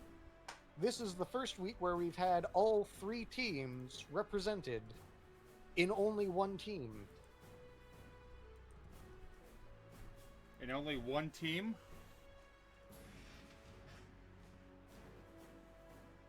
Yes, order is in order, chaos is in chaos, and balance is in balance, as opposed to having any sort of mix. But also, will Franz and Haller be able to get along?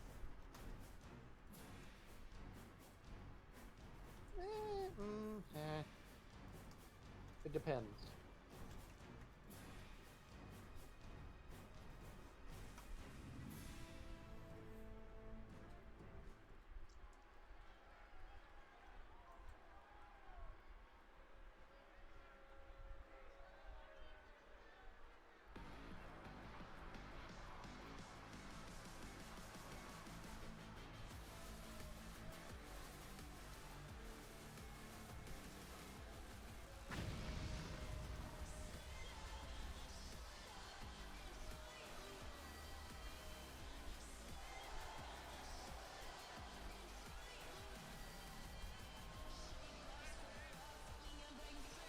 Well, team the Get Along shirt isn't coming out together, so that's not a good sign.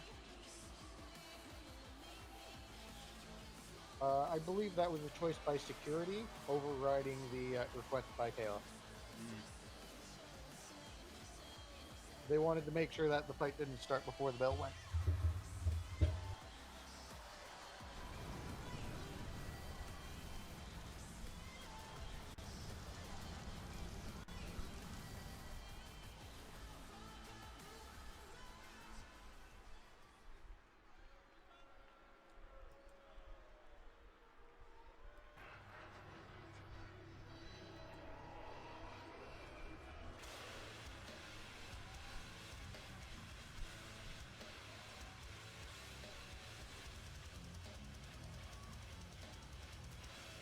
Hey Bob, are you looking forward to the next update of 23 where all the custom music breaks again? Fuck no.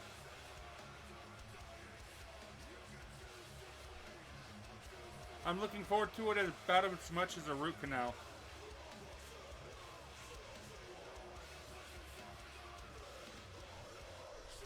Ah, that's why Frenzy and Howler didn't come out at the same time. Howler was stuck under the stage again.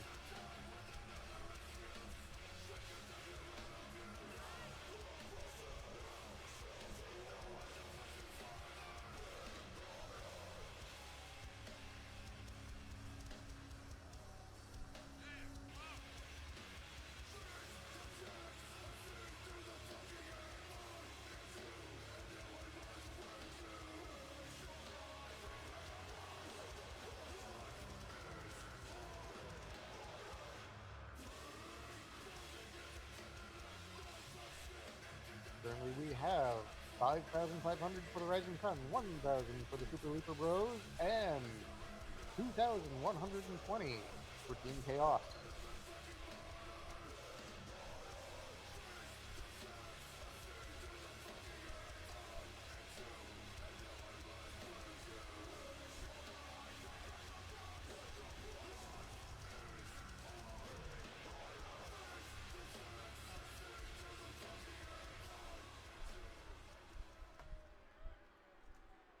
Alpha, did you just say all in on order and then dump everything into Rising Sun?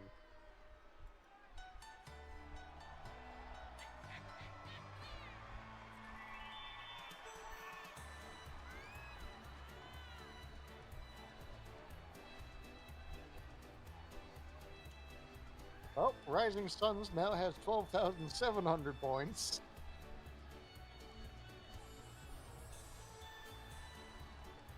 And Team Chaos with 4,120.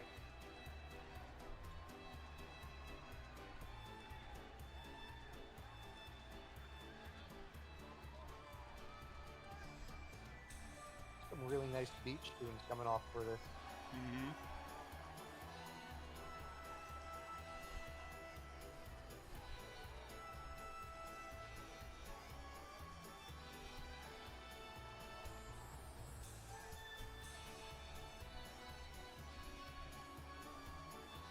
Alpha, if you went all in on the Super Leaper Bros, that means your all in was 145 points.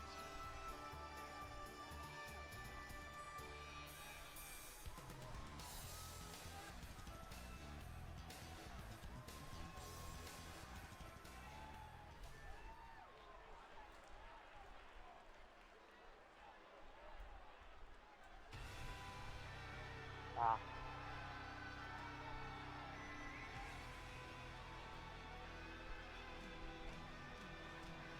So Alpha made a bet of 1,145 for the Super Leaper Bros. He's the only one that voted for Super Leaper Bros.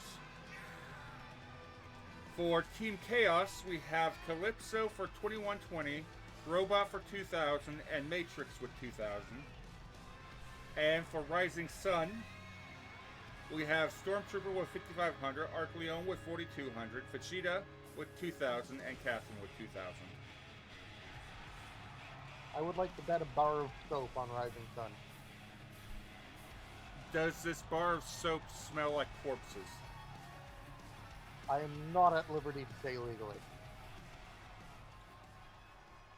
However, I am willing to say that I'm hoping Rising Sun makes a clean getaway with the belts.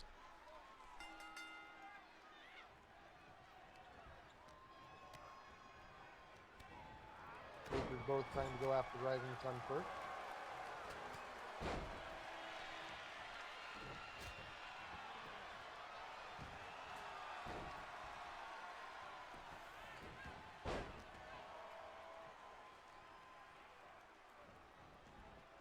That's fair, Kath. Aesthetics is a good thing to place your bet on.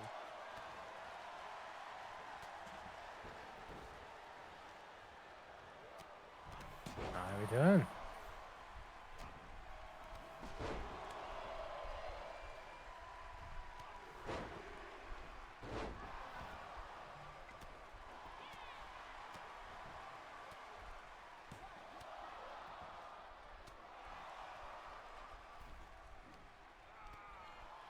Welcome back. This is from the new Guardian of the Sword Saint scroll. Good luck with all teams, and worry not, the scroll will not fall into the wrong hands. Beautiful. Huzzah. Yes, Vix has given himself a new title. That, what, 7 or 8 titles he has now? Actually, he only has 3.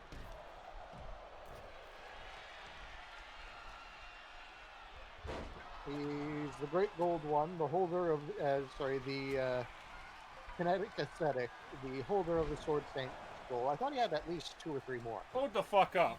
He's the Great Gold One? He's the Gold One. Great Gold One is a matter of preference. I feel like Croquet will have words for this. Look, I make that joke every time he says it out loud. Yes.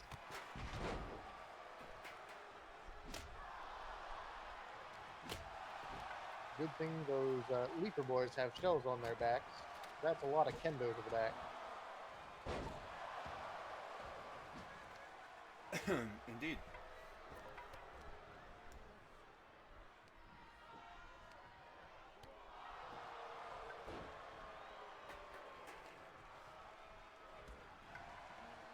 Solomon of the Rising Sun getting a little too comfortable with himself.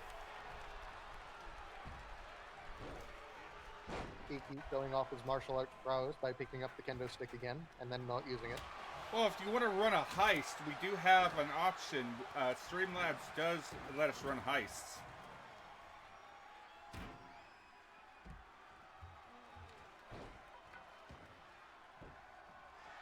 It died, Bob. How the fuck? I literally just used the bot.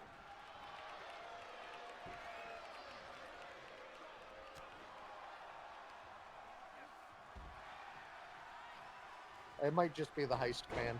Try 1,000.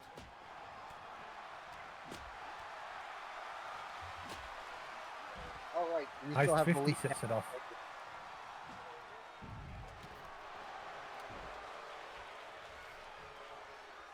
So yes, no. If you're going to join the heist, it has to be less than 1,337.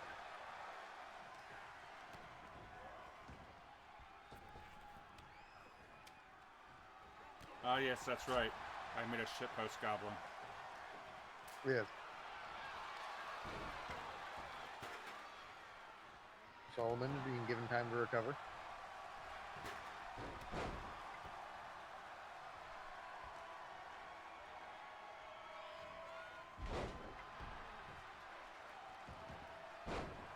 Now, y'all can't see what Callie just said to me, but I agree with Callie.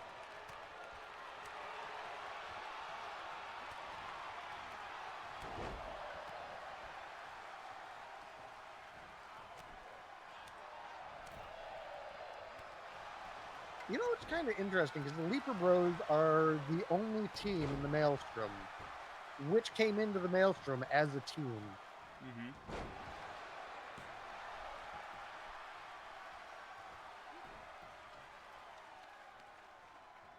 What about the Thorn Brothers? They didn't come in as a team. They came in separately. Mm.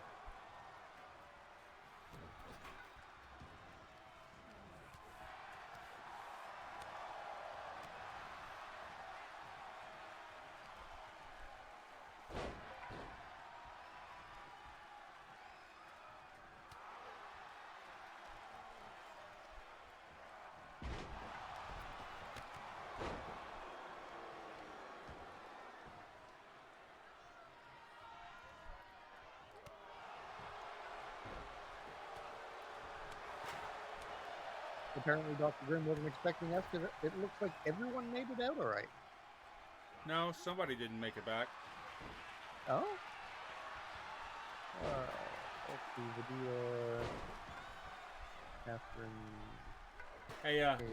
hey, Rosso, how you liking them clown shoes? Ah, I see. And I was the one that started the heist. Grim remembers Sawyer. It's going well, isn't it?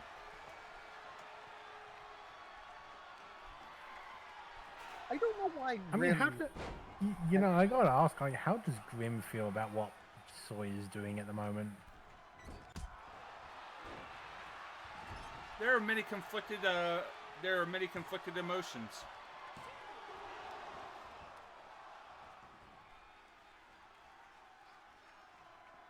Maybe he thinks that he fucked with you a little bit too hard when he kicked your ass The and treasure. took your belt. I'm and your randomly pride. hugging Victor. Before he can stop me. Undrop notes about dark matter's true properties.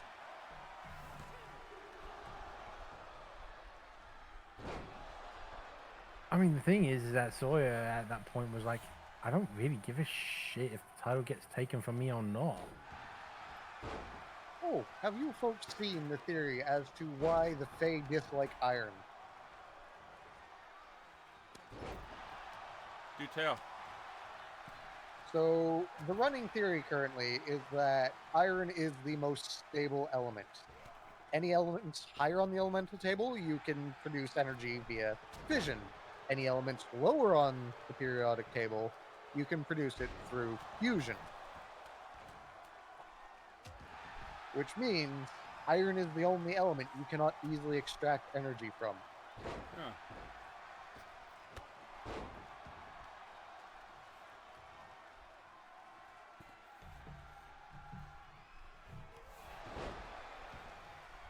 Also, Rosso, good to see that that Sawyer had a similar mindset at the end of his reign that Grim had at the end of his.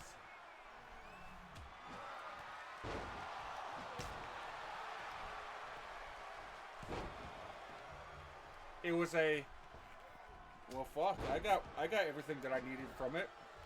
I took everything I wanted from all the competitors that I fought up to this point. The belt is useless to me now. Mm-hmm. I've drained it of everything it's worth and taken everything off of it that I needed. Callie, to be fair, it is usually described as iron tends to burn Fae.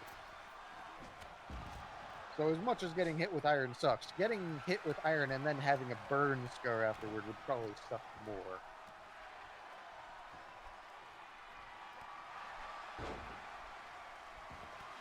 You're correct, Kelly. Fun fact, I used to have an iron allergy years ago.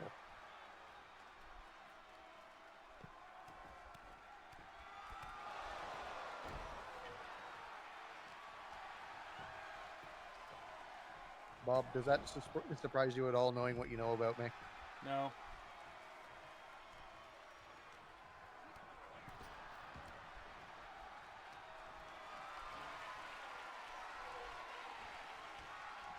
What? A bloke whose both sides of his family is suspected to be fraternizing with the Fae, being allergic to cold iron? No.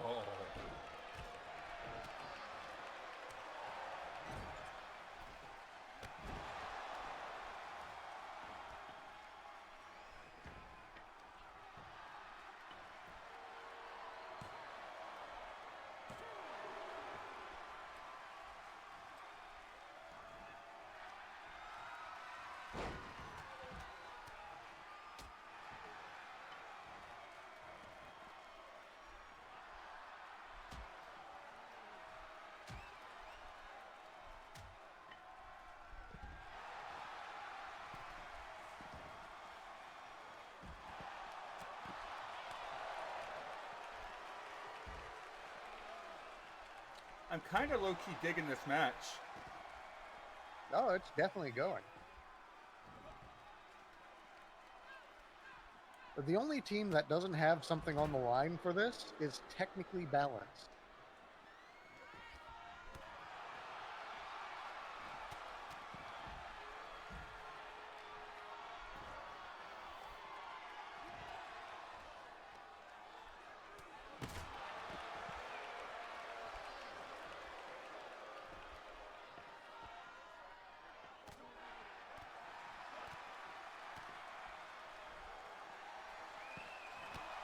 Well, Frenzy being saved from a special by Solomon.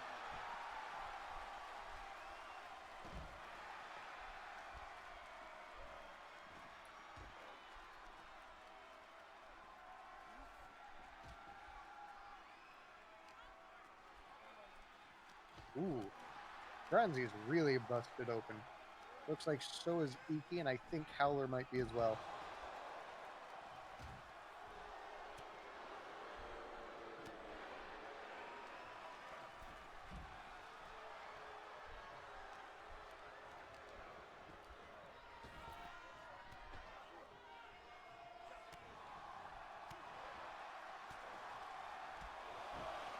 Uh-oh.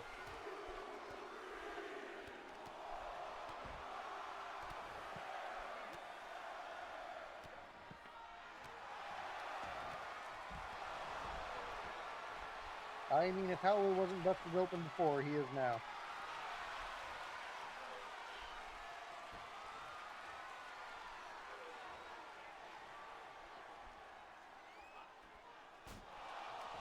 Moral getting bounced off the outside of the ring. Hardest part of the ring.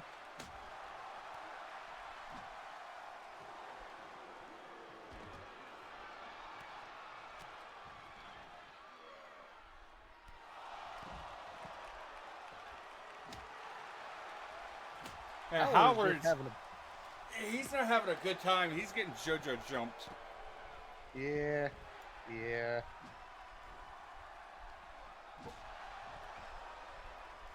Poor Howler pulled the "it's just a prank, bro," and immediately became public enemy number one.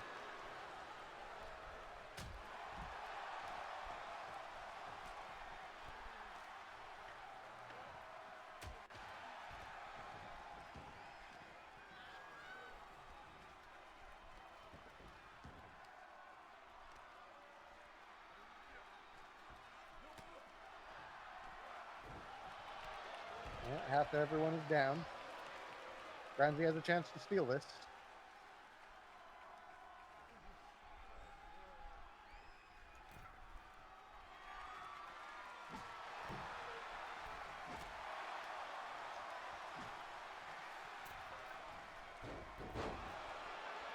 Head to the takedown on Iki into a pin. That was a Frankensteiner, wasn't it? Might have been. Don't forget, I'm better with gladiatorial than I am with wrestling.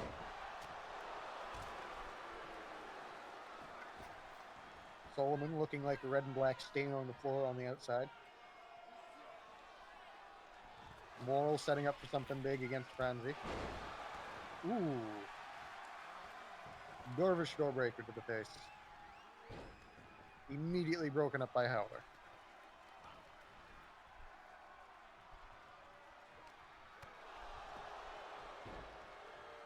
Boot to the jaw. Iki preoccupied with Lingshi.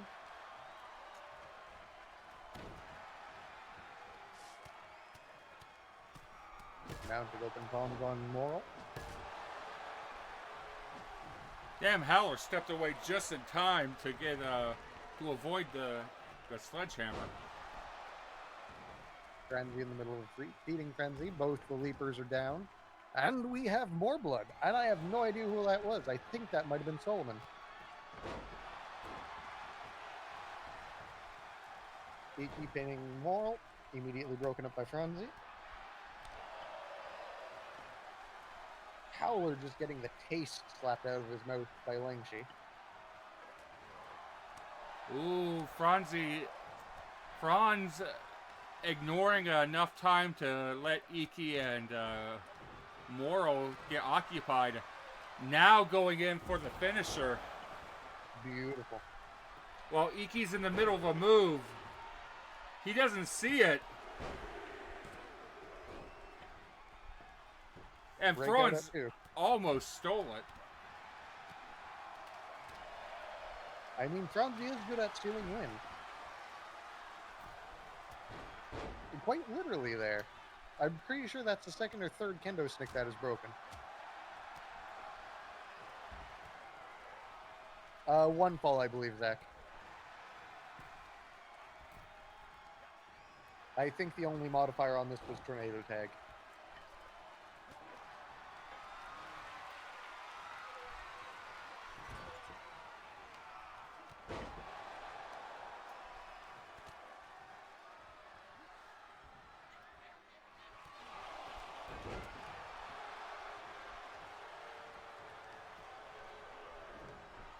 Howler into a pin. Kick out at 2. No, everyone was occupied though. Frenzy with the upskirt.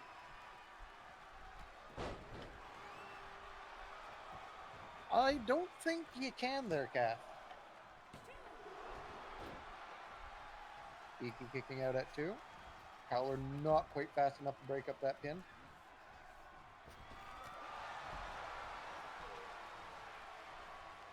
Frenzy, Howler, and Iki all down. Frenzy back up. Howler in the corner. Not Solomon in the corner. Frenzy getting kicked halfway across the ring by Boss Chaos himself. Oh, fuck.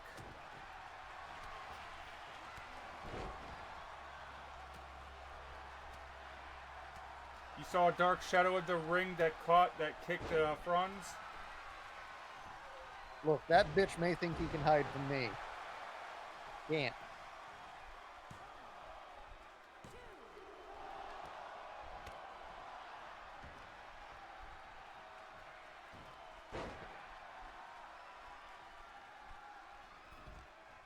That bitch slap from Boss Chaos appears to have reshuffled where Frenzy's skirt sits.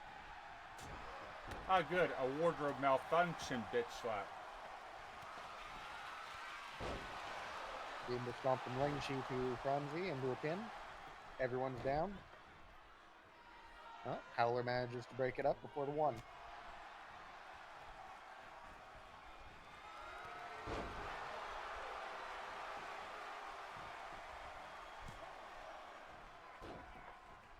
Howler pin, broken up by Iki.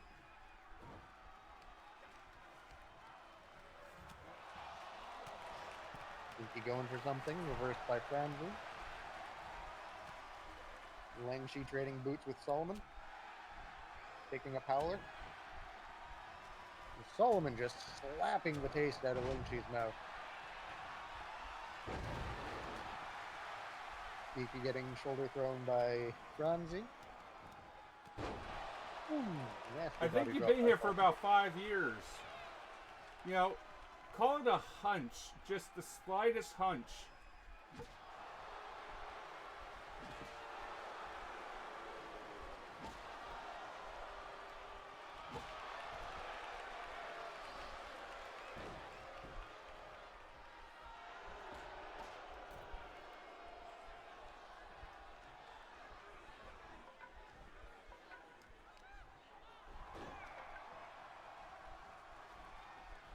What's your hunch there, Bob?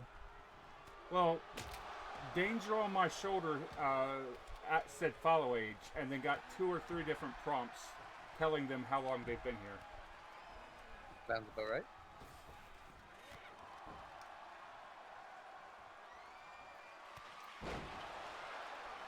Moral with the Goomba Stomp into a pin. Everyone's occupied. Franzi sees it. Saves Zeke.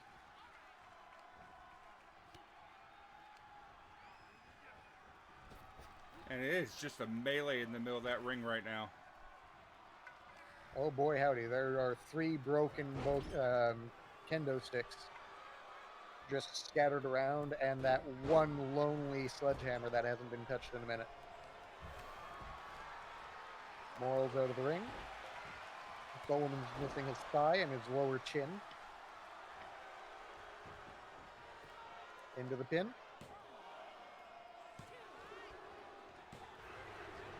And your winners, the Get Along shirts. The implications that it was Howler getting Solomon for that. Yes.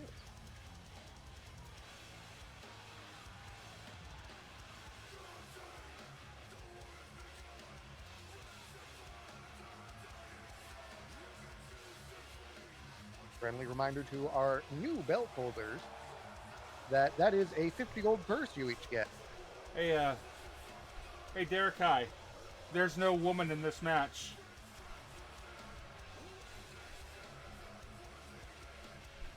Frenzy is just fabulous.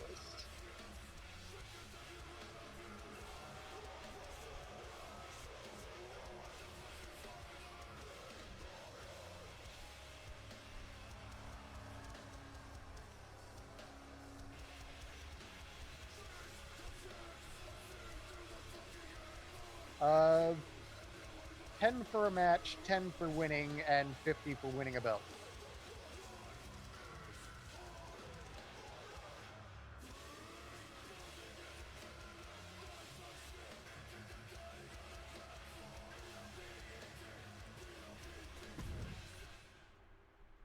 And that, my friends, is where our match will come to an end. Beautiful.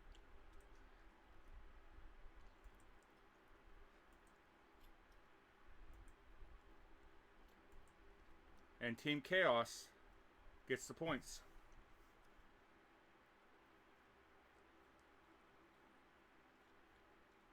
Oh boy, points! Treasure randomly hugging Victor before he can stop me and drop notes about Dark Matter's true properties. Oh boy. Beautiful. Then let's see who is...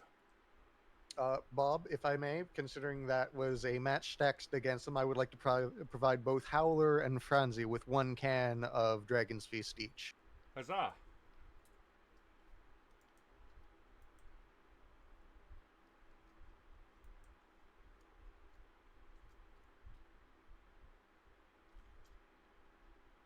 Alpha, all except for last week. Order was sharing the belts with Balance.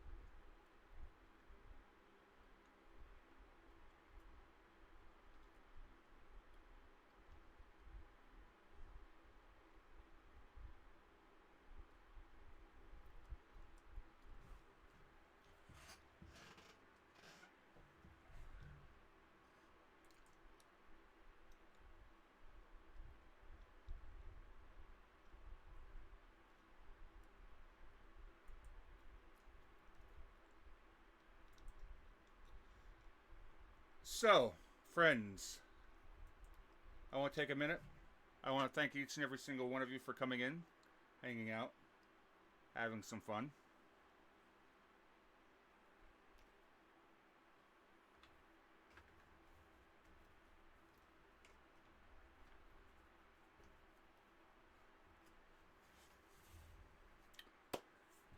So our raid message is this. I'm gonna see if I can make this sumbitch blush.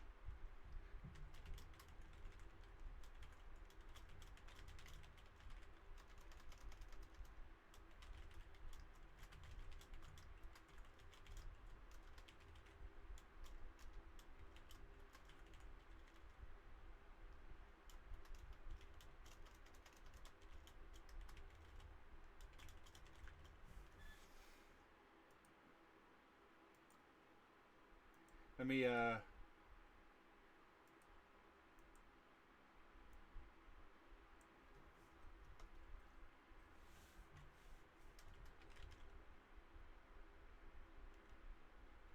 Here's the raid message. The Maelstrom has come for the prince. Either we smash the prince, or we smash the prince.